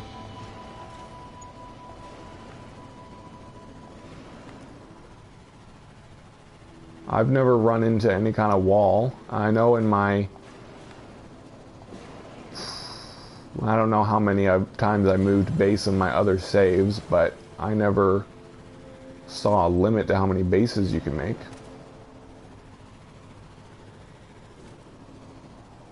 Oh, okay. I get what you're saying, new math. Yeah, there's 4 different modes in the game, and you can have 2 bases in each mode. Okay, I get what you're saying now. Yeah, but it's not like your one character can have that many bases. You have to be on a different save, which is technically a different person because you're at a different place in the universe. The goal of the game is whatever you want it to be. Your goal could be to get all the blueprints and all the upgrades. Like, as you see here, I have lots of upgrades. I have jetpack upgrades. I have shield upgrades for myself. Stamina upgrades so I can run faster. Life support upgrades so my life support doesn't run out as fast. My ship, this ship I don't have much. I just have a few deflector shields and a few weapon upgrades. Multi-tool, I have a bunch of upgrades, but I haven't filled it out.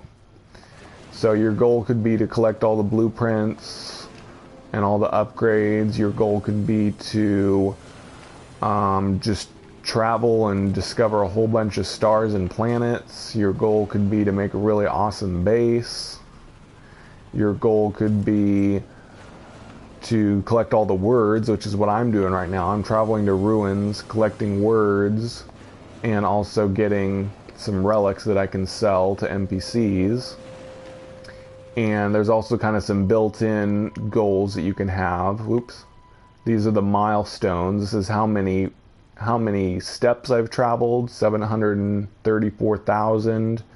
I've met 168 alien NPCs. I've learned 815 words. I'm trying to max that one out.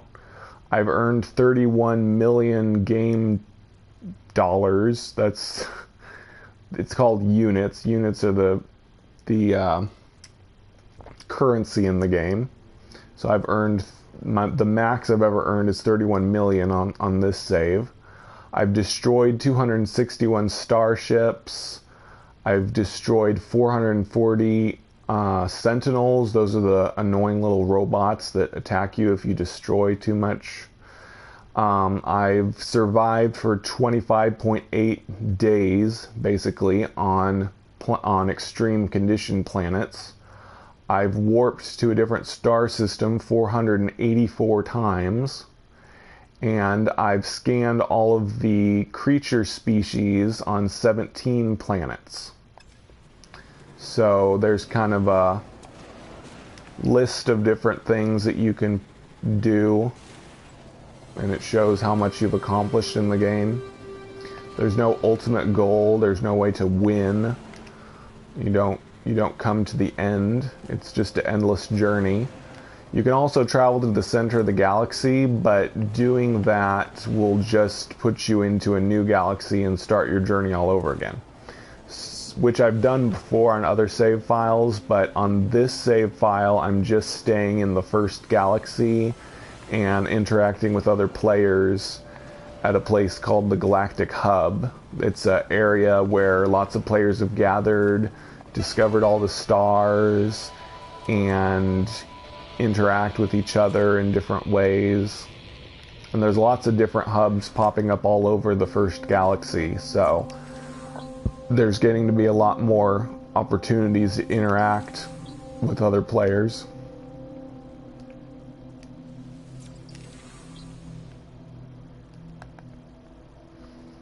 Are we talking about the level 4 passes now? We don't know what the level 4 passes are. They're probably just collector's items, most likely. But there is a possibility that they might have codes on them that we'll need for the Waking Titan alternate reality game. But we don't know yet. I need to kneel to my communist dictators that are now dead.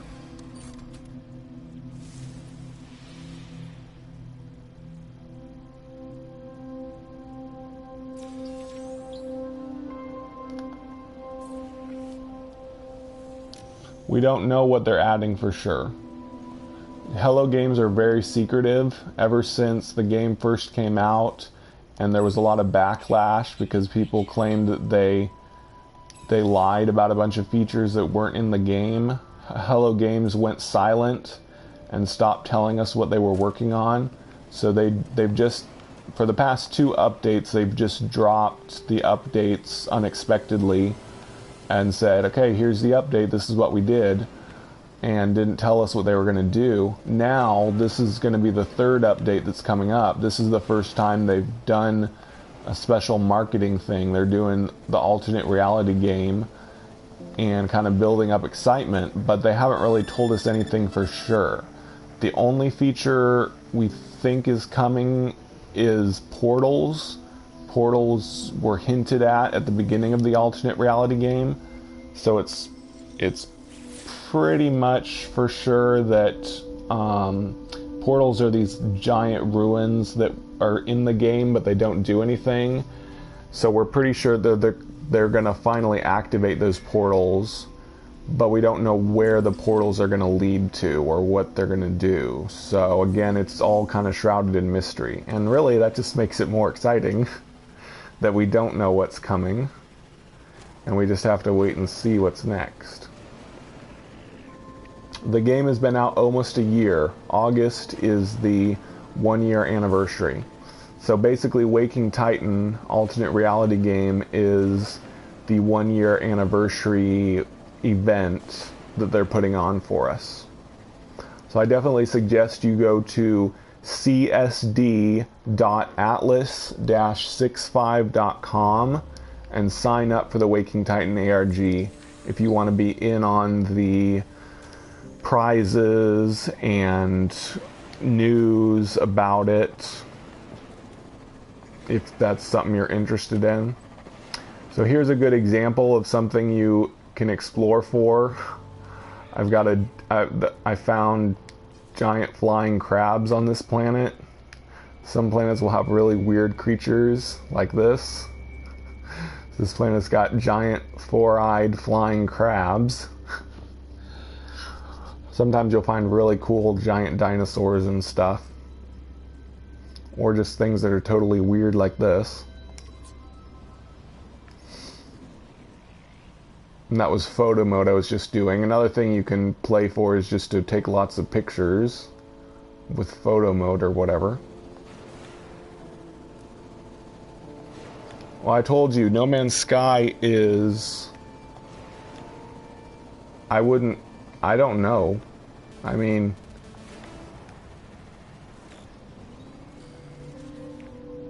I don't know that it's better in any way, it's just different.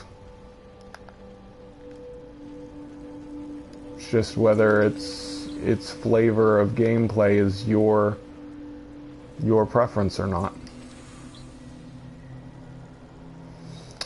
On PlayStation, it very rarely crashes. Like, I don't even get a crash once a week anymore. PC, it depends because of what specs you have, and if you don't even have good enough specs on your computer, you might not be able to play it at all. You got to make sure you have good enough graphics card or whatever it is you need for PC. But on PlayStation, it's very stable. PlayStation has everything you need to be able to play the game, so yeah. So if you're going to play it on PlayStation, you're not going to have much trouble with crashes.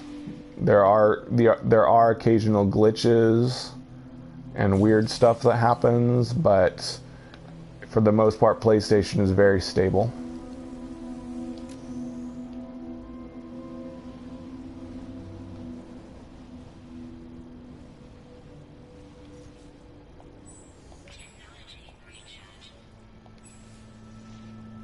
Yeah, PC. Well, PC you can have mods. That's the main difference. You can't have mods on PlayStation, but on PC you can modify the game. People have made mods for like giant trees and limitless warping distance and limitless jetpack, different water textures. There's all kind of mods for the game right now, which you can only have on PC. PlayStation doesn't allow you to have mods, so that's the main difference. Main reason you would maybe want to have PC. But I'm on PlayStation 4, and I've been live streaming for about 2 hours, and I haven't crashed. So if that tells you anything about how stable it is.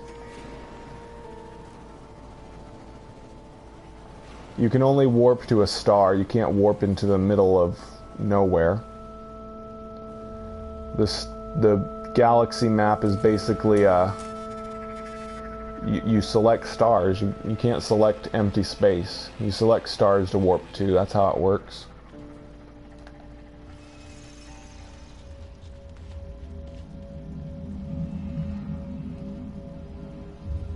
Yeah, I have my frame rate locked to 30 right now.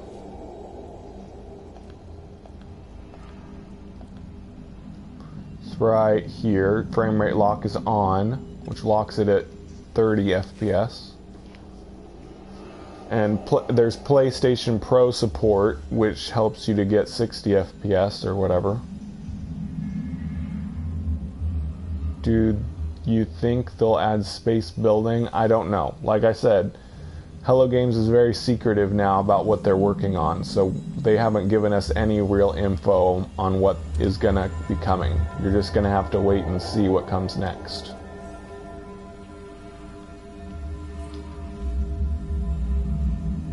But we know an update's definitely coming in August or by August, because the Waking Titan ARG recently had a document that basically told us 1.3 is coming and that the ARG is ending in August, so we should definitely have an update again by the end of August.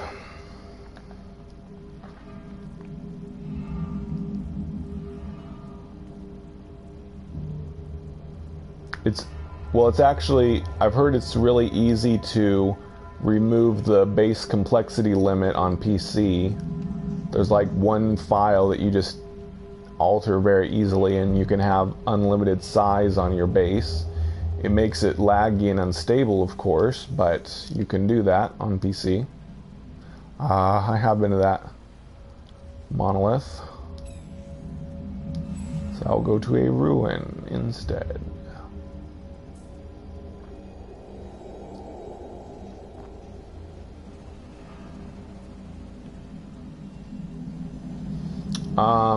They can follow you, but if you land, you basically enter a different mode and they despawn. Enemy ships aren't allowed to attack you when you're on foot. But yes, you can fight in planet atmosphere, but once you land, the space battle ends.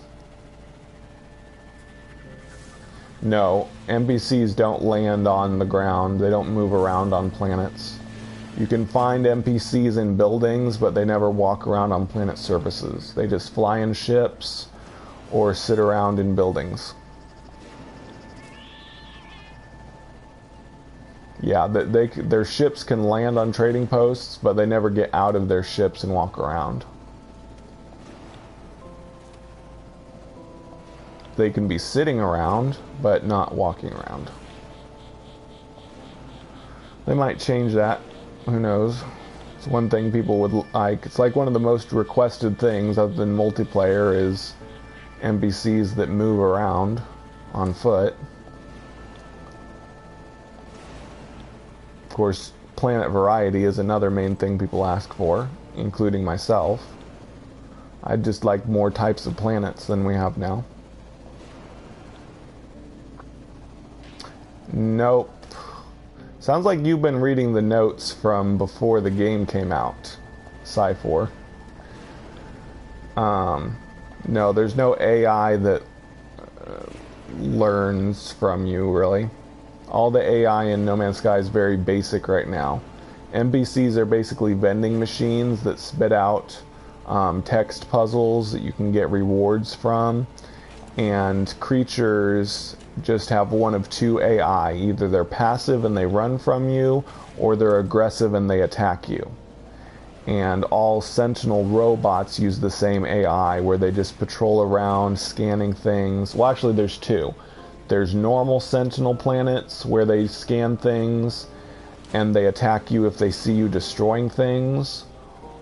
Or there's hostile Sentinel planets where they attack you on sight all the time. So that's the only AI in the game. It's basically passive and aggressive. It's the only two types of AI.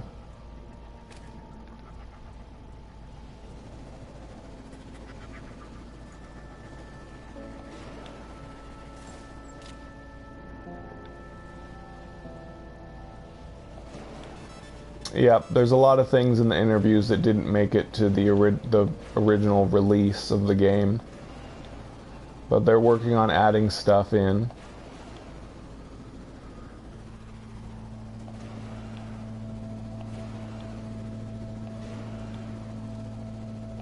Yeah, I've already been to these ruins.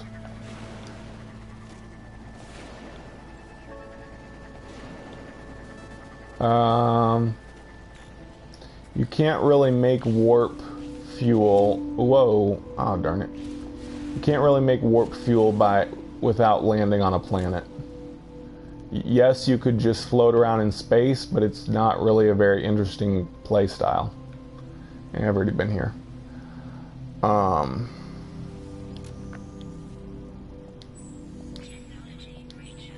And you really have to go to planet surfaces to get all the ingredients for warp fuel to allow you to go to a different planet.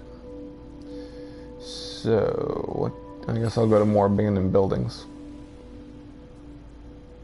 Yeah, you don't have to do anything.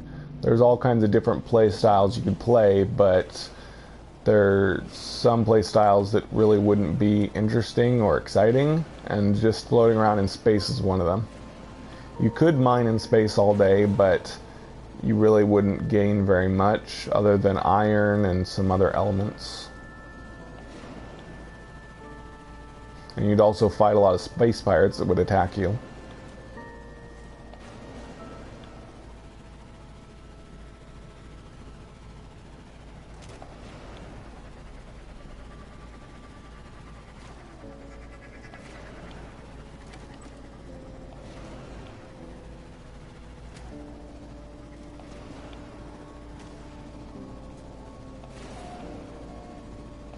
Yep.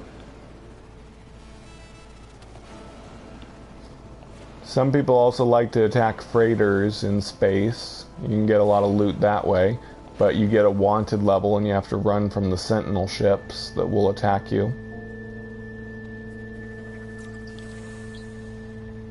Yep, what Mick said. They've unfortunately made it very difficult to escape from Sentinels, though. So unless you're really close to a planet or really close to a space station, you can't really escape from them and keep them from killing you. Sentinels are very good at it, enforcing laws in space.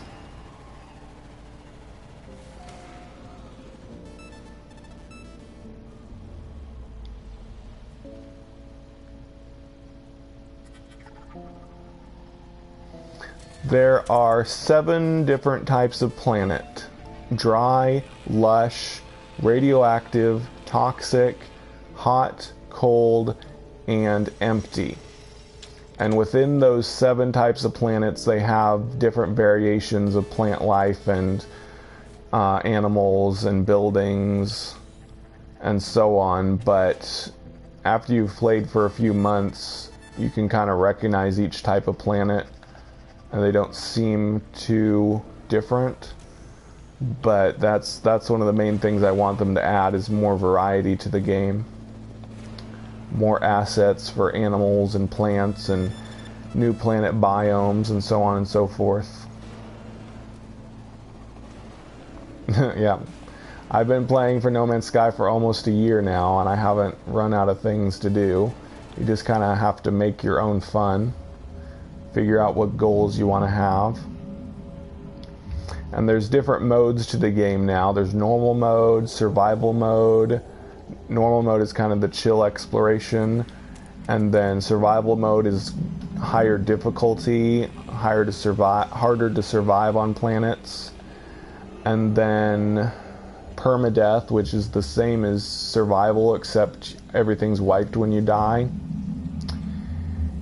And creative mode, where you can never die and you have unlimited resources to build and pretty much do whatever you want, but there's still some goals you can accomplish in creative mode, like the base building quests and getting upgrades for your vehicle and getting all the warp reactors so you can travel farther and all that. So there's plenty of room for different play styles.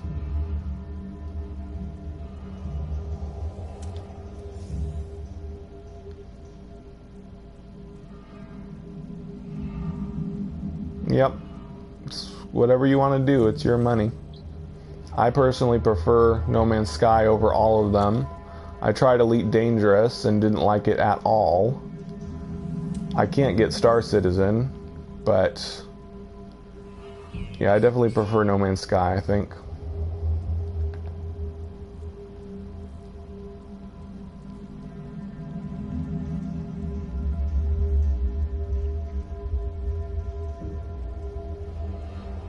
Yeah, there's survival mode. You don't lose everything when you die in survival mode. You just lose some of your items, but you still retain all your other progress.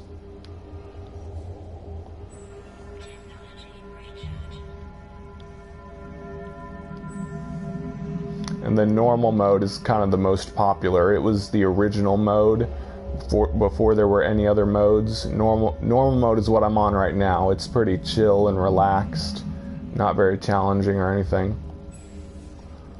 And it is the most preferred mode out of all of them. Wish I would remember to change my field of view.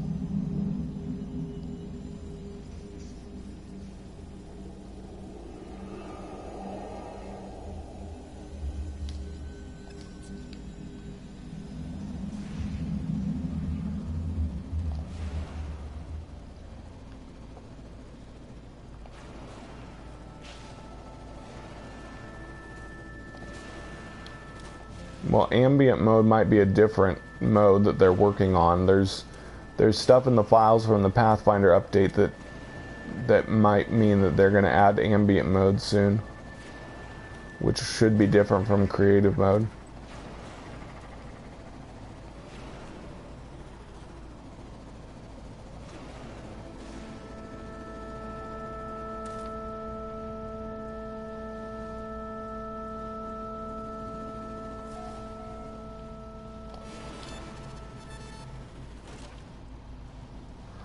Well, definitely one of the advantages to No Man's Sky is all the updates are free right now. Yes, it might cost you $60 depending on where you buy it, but there's been 2 free updates already, and the next update should be free as well. Can't say that about Elite Dangerous. And Star Citizen is still in early access.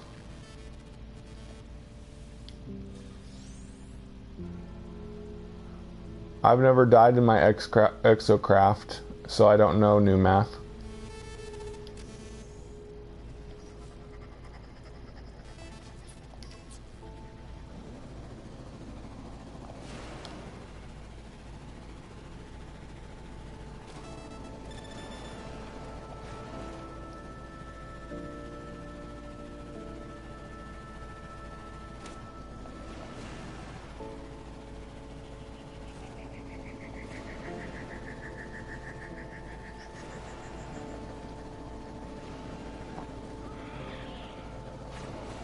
I almost died in my Exocraft in permadeath one time because the vine whips kept whittling down my health.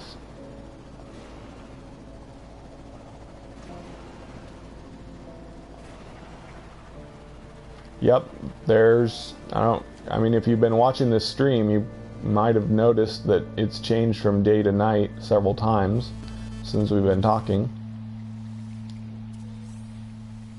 You can name planets whatever you want, as long as it's not got profanity in it. There is a profanity filter, but other than that, you can name planets whatever you want.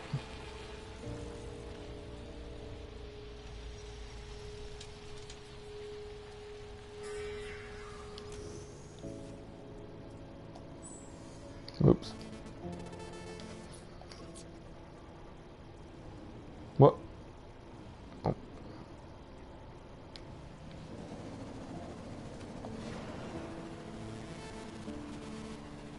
Nope, there's just like small villages of buildings. There's no huge cities.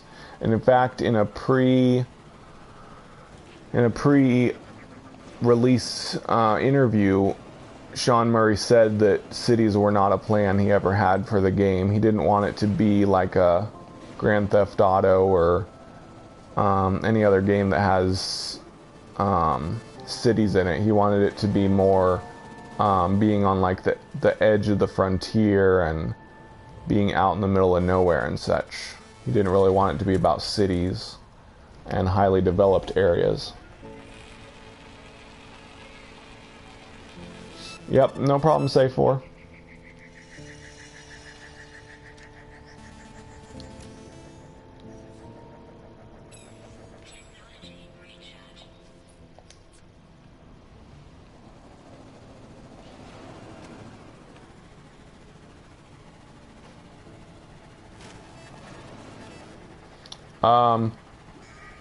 Well, you have to do some quests to be able to build the vehicle, but once you have the recipe, you can build it in a millisecond. You just need the ingredients and the recipe, and then you just build this device on the ground and it summons the vehicle into existence. So you don't build the vehicle like over a long period of time like in that one game. What's it called? Planet Nomads? Yeah, you don't spend time building a vehicle like in Planet Nomads. You just summon it into existence, basically.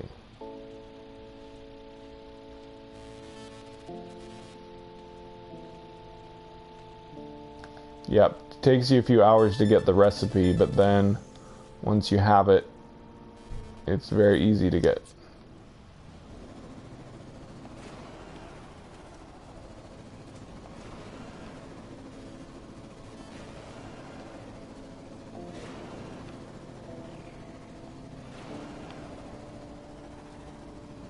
If you don't want these weird names,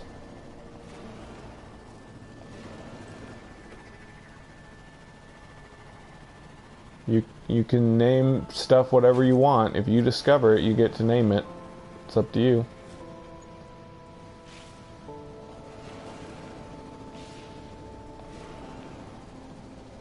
You have to claim a base. Every planet, just about every planet, has bases on them. You claim a base and you build a terminal and then hire a technician, and he will give you quests for getting the vehicle recipes.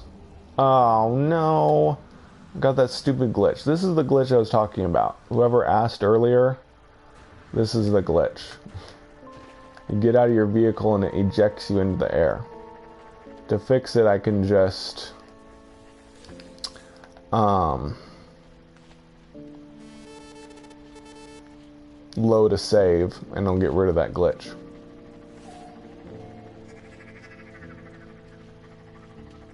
It's a lot better. They regenerated all the planets, they improved the graphics, they added base building, space freighter owning, and vehicles, and several other things. You can go to nomansky.com and they have all the patch notes. Whoops.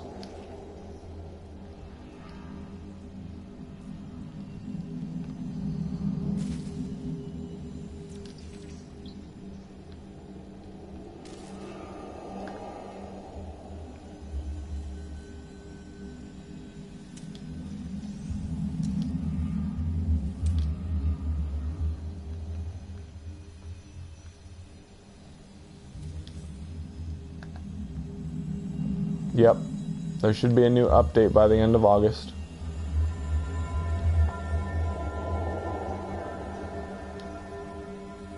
I have no idea if they're going to add more multiplayer aspects or not.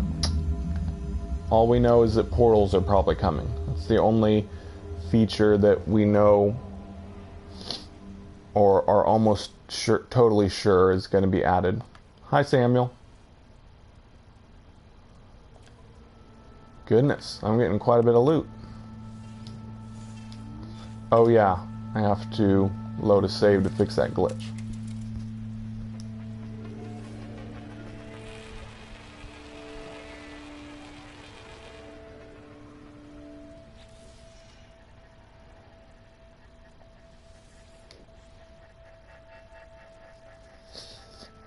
Yep, there doesn't seem to be any way to open them currently, but the next update should add that.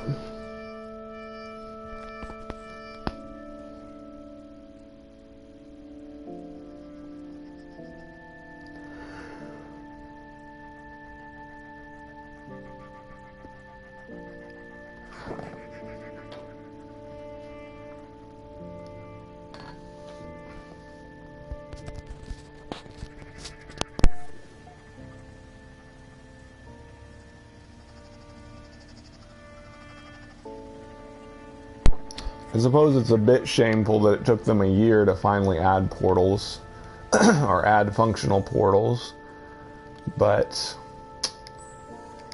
better late than never, I guess.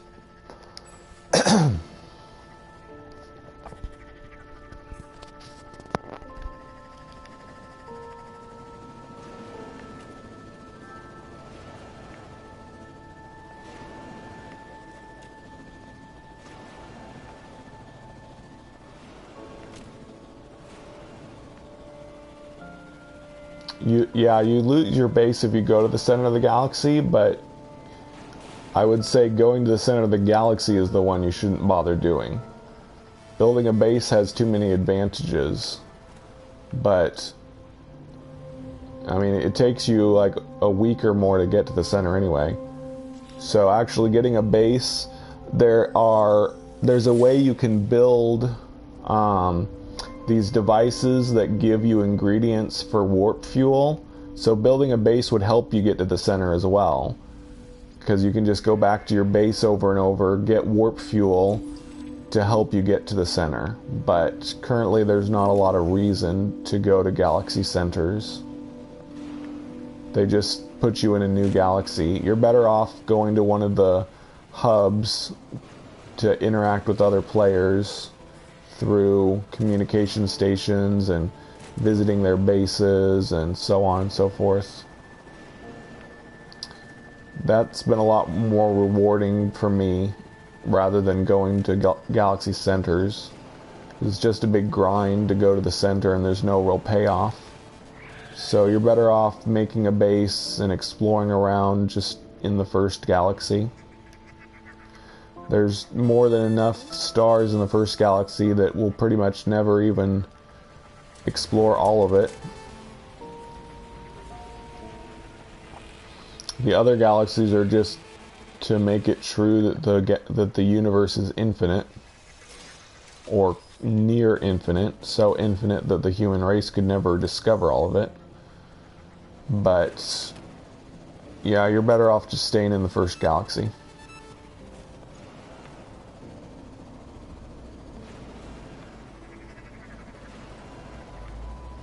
And this monolith better be a new one.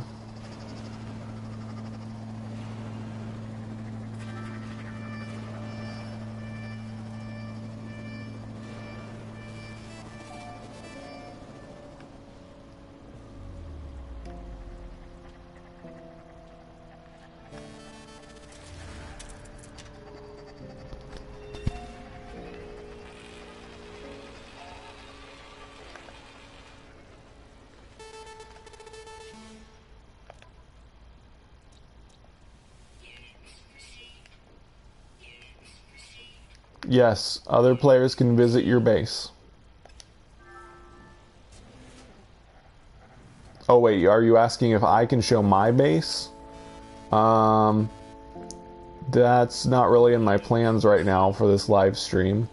My base is not on this planet. And well, you know what? I can show you my base at the end of the live stream if you want. Are you going to be able to stay for a little bit longer? I can go to my base at the end when I go back to the space station.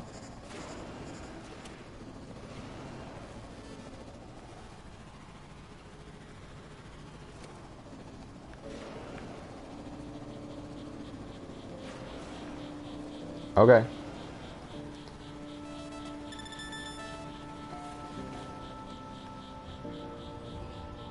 Me? I'm probably not going to watch Avengers Infinity War. I really liked the first Avengers movie, but for one thing, I don't have any money right now, so I can't really afford to go to the movies. And I don't know, I've just kind of stopped watching movies in general. All I do is play video games and watch YouTube now. Movies, for me, have gotten a bit too predictable and not really all that engaging, so I think that type of entertainment is kind of over for me. Probably the next movie I'm going to watch is the next Star Wars movie. That's like the only movies that really interest me. Other than that, I'm probably not going to go to movies much anymore.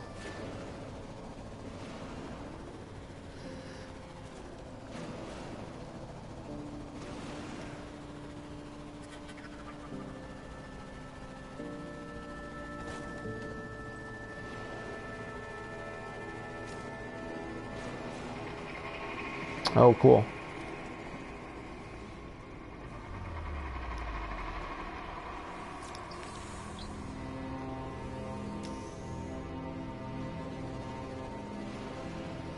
I'm glad that Disney is continuing the Star Wars storyline, besides just spin-offs. I know my brother was kind of waiting all his life for them to finally make sequels.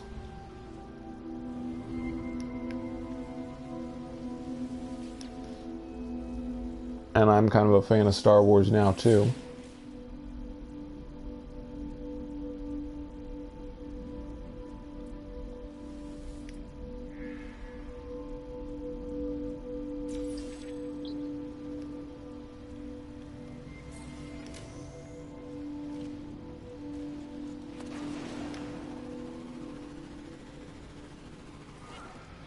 Oh, sorry.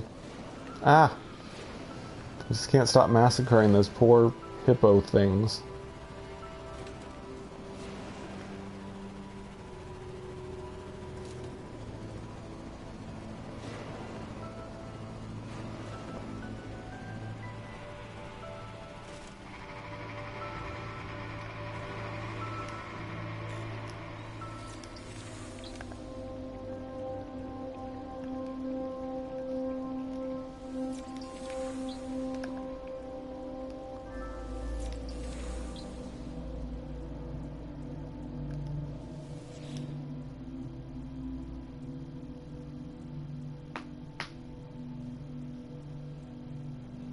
Cower in fear.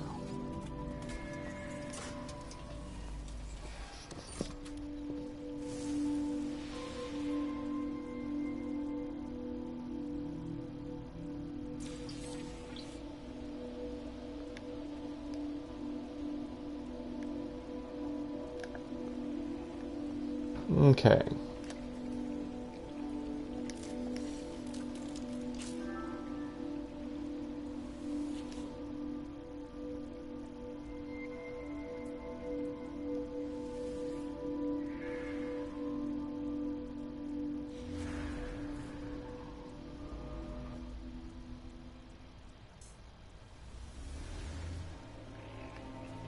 Gonna head for somewhere I can call my ship. Then I'm gonna go to space station, and then I'll show my base, and then I'll probably conclude the live stream.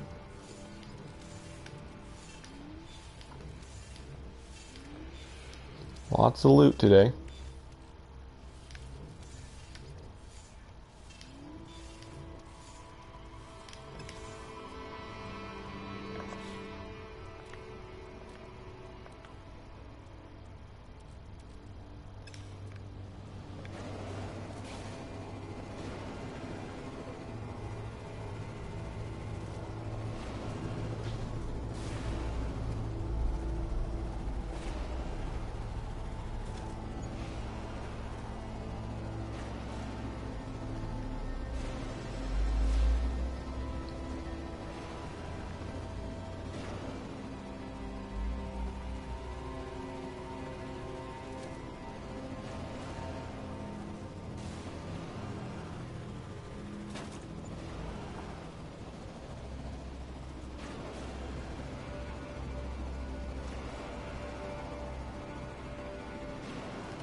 I really need to get a bunch more iron.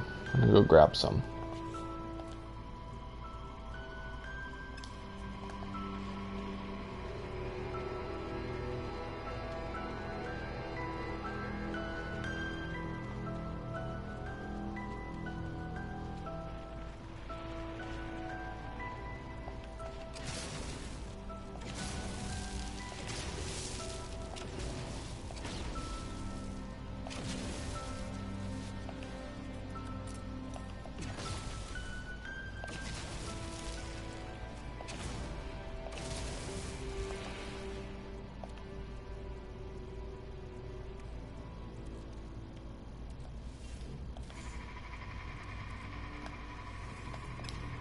Okay.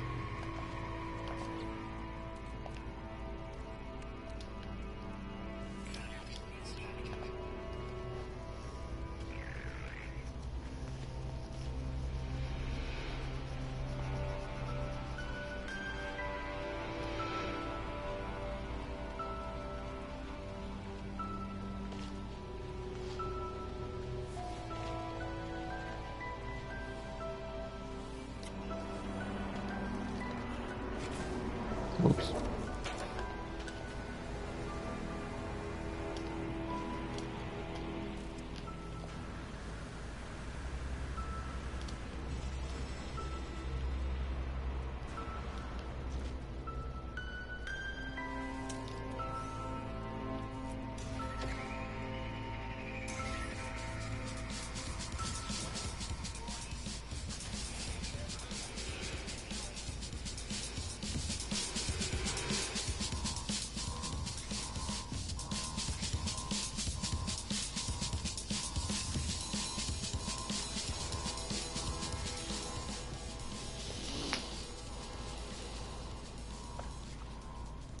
Gek Trade Federation warning. Viking hostility. Captain complete trade mission or investigate disappearance. Huh. This is one of those ones that...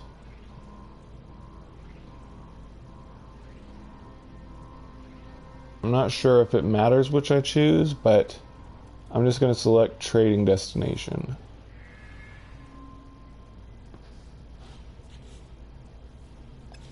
Yeah, whatever. Didn't really matter. I think I've got all the product recipes now.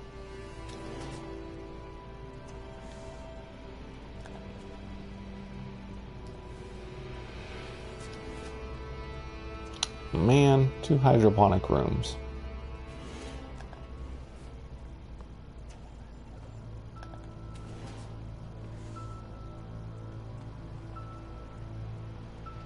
Okay, let's get out of here.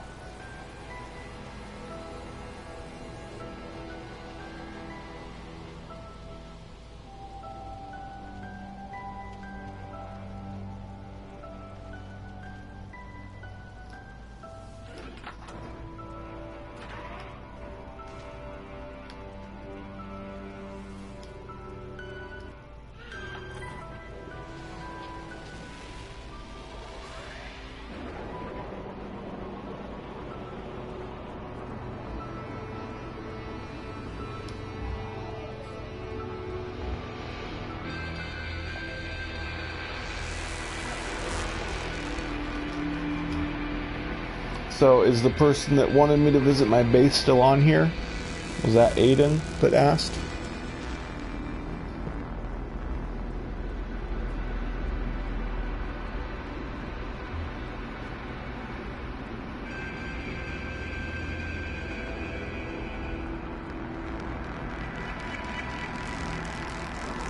Okay, cool.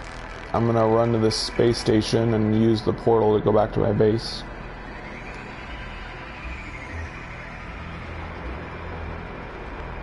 First, I gotta turn some stuff into the space station, though.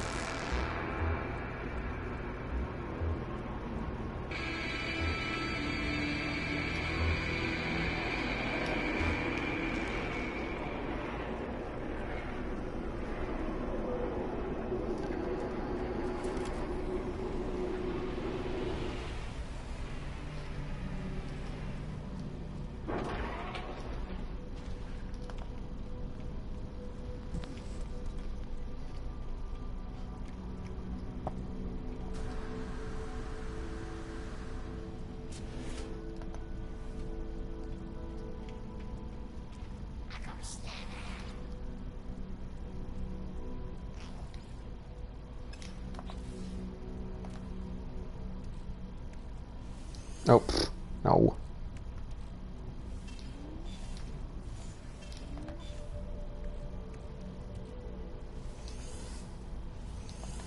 Man, so much loot today.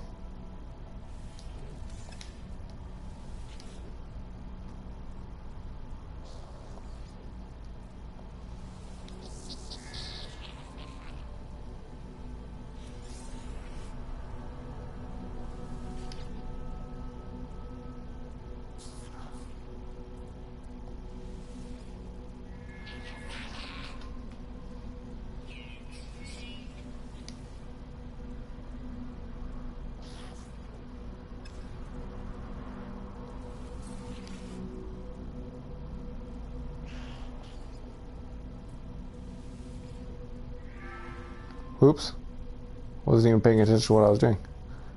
But good, I think that's what I wanted.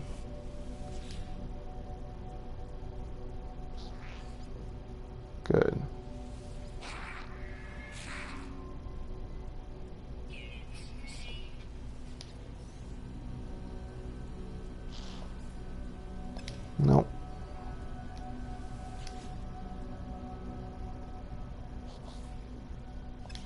Okay.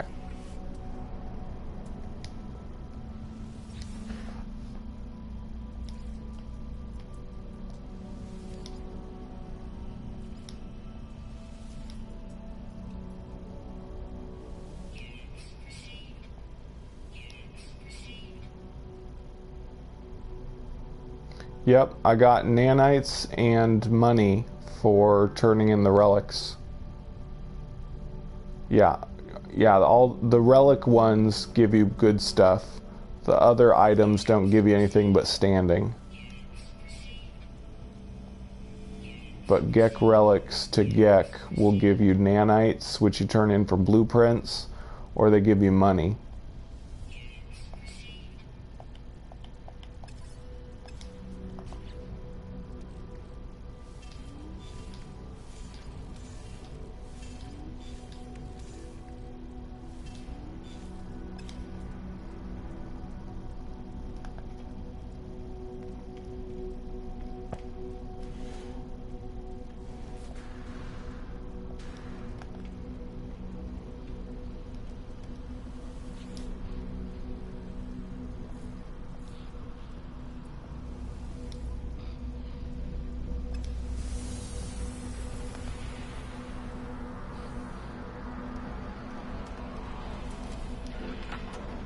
Just saving real quick. Okay, now I'm heading back to my base now, Aiden. So I'll just show that to you real quick. My normal mode base isn't really anything special. It's just kind of a box with plants in it. Hello. Thanks for watching, Jillman. My creative mode base is a lot more creative, ha ha ha. And my survival mode base is kind of cool looking, but my normal mode base is still pretty normal. Maybe in the next update I'll rebuild my normal mode base to be cooler looking.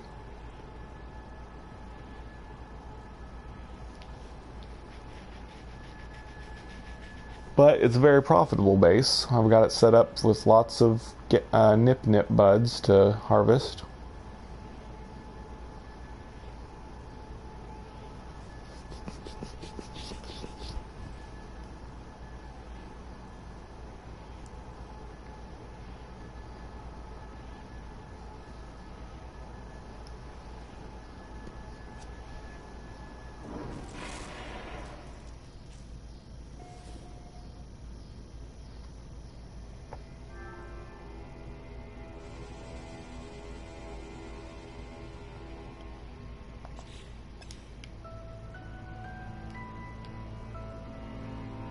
Okay, so here's all my... See, these are the devices I talked about that can give me ingredients for warp cells. So building a base actually can really help you get to the center of the galaxy if that's the goal you want to have. So then you don't have to farm quite as much for warp cell fuel, warp fuel. You can just get it from the devices at your base.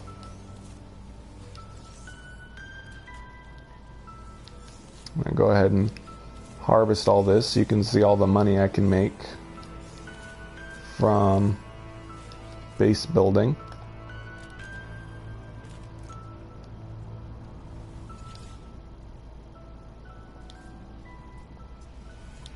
So just from picking all those nip buds, I'm getting 257,000 units. It's like printing your own money. Much better than like trying to mine gold for hours and getting way less of a profit.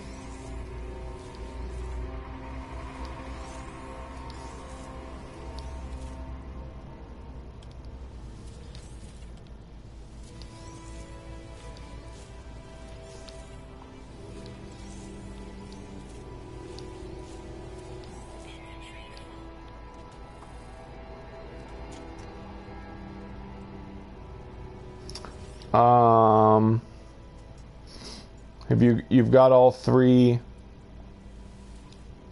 warp upgrades installed, new math?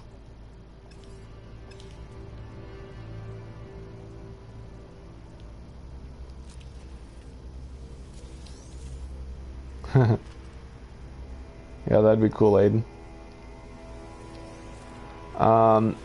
If you go to the app, well, look at your hyperdrive, see what your current hyperdrive range is. Then when you go to the Pilgrim Star app, there's a tab where you can change your current hyperdrive range. So change it to your current hyperdrive range, and it will tell you how many jumps you're going to need to do to get there. So that will tell you the answer to your question.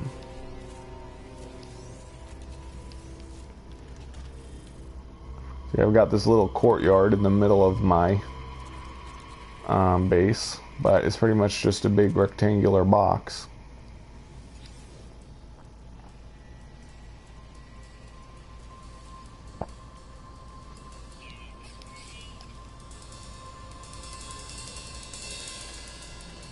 I don't know what you mean by zero in. Do you mean like which direction do you go to go the right way? Because if you look at the galactic map, the galactic, you know, the Pilgrim Star app, you can see where the galaxy center is.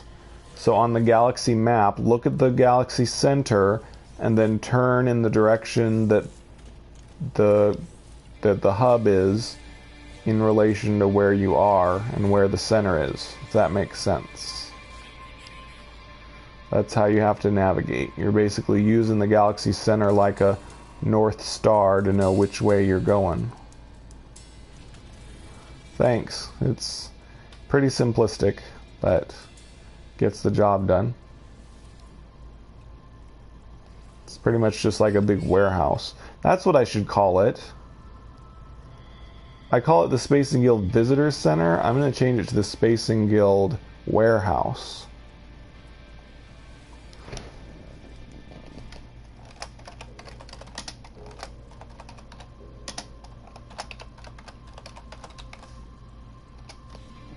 There. I named it Spacing Guild Warehouse. That's a better description.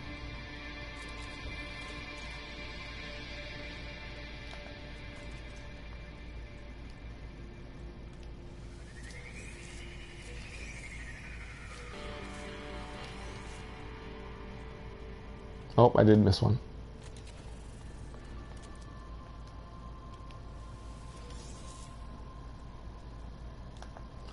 Okay, then I guess you know what you need to do, new math.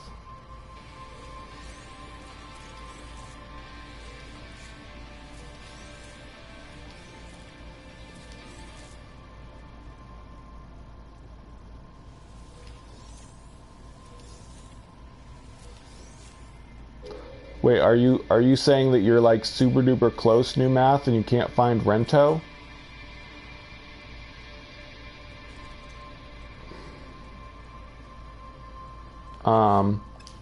Because once you get close enough to Rento, you can activate scan for discoveries and start looking around where all the stars that other players have discovered.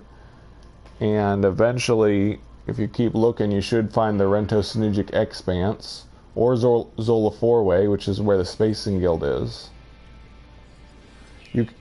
Oh, are you talking about switching to local mode on the app?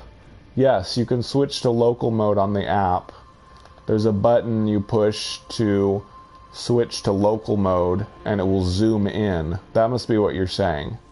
I didn't know what you meant by zero in, but zoom in, yes, you can zoom in on the app. It says local mode or something.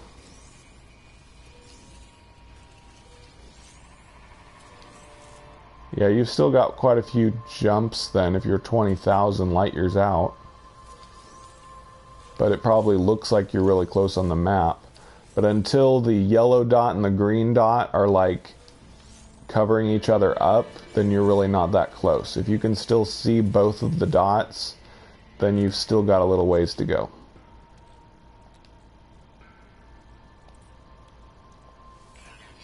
But yes, there's a button on the Pilgrim Star app that lets you zoom in and you can see how close you are. But it won't let you zoom in until you're close enough. So you got to get closer if you can't zoom in right now.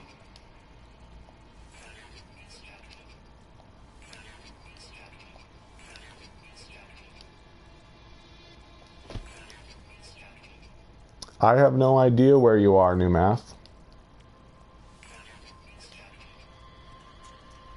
In the center? If it's normal mode, I'm nowhere near the center in normal mode. I can jump to the center in survival mode since I have a terminus portal location for there. But yeah, it would take me a long time to get to the center in normal mode. But if you leave a message like on YouTube, a comment on a video on YouTube, and give me your signal booster coordinates, your region name, your star's name, and your distance to the center, I will put you on the Spacing Guild mission board, and we will try to come visit you sometime.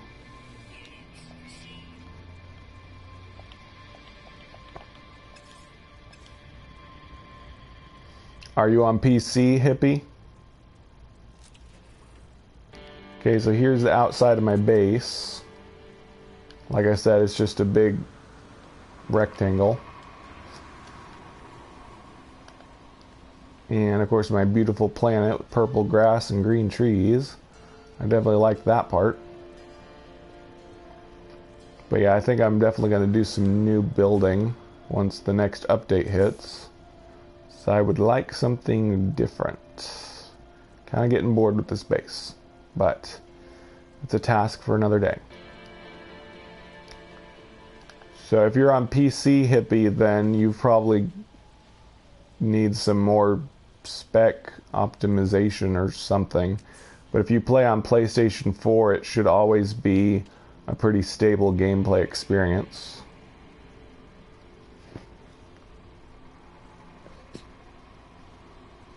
So, anyways, that's it for the stream. I will definitely be streaming tomorrow and Monday. Not sure if I will Tuesday, Wednesday, Thursday, because I'll have Yonder, the Cloudcatcher Chronicles, that I might play a little bit. But we'll have to see if that game keeps me occupied or not. And I might still stream anyway. But I'm definitely streaming Sunday and Monday. So, thank you all for watching, and I will catch you in the next one.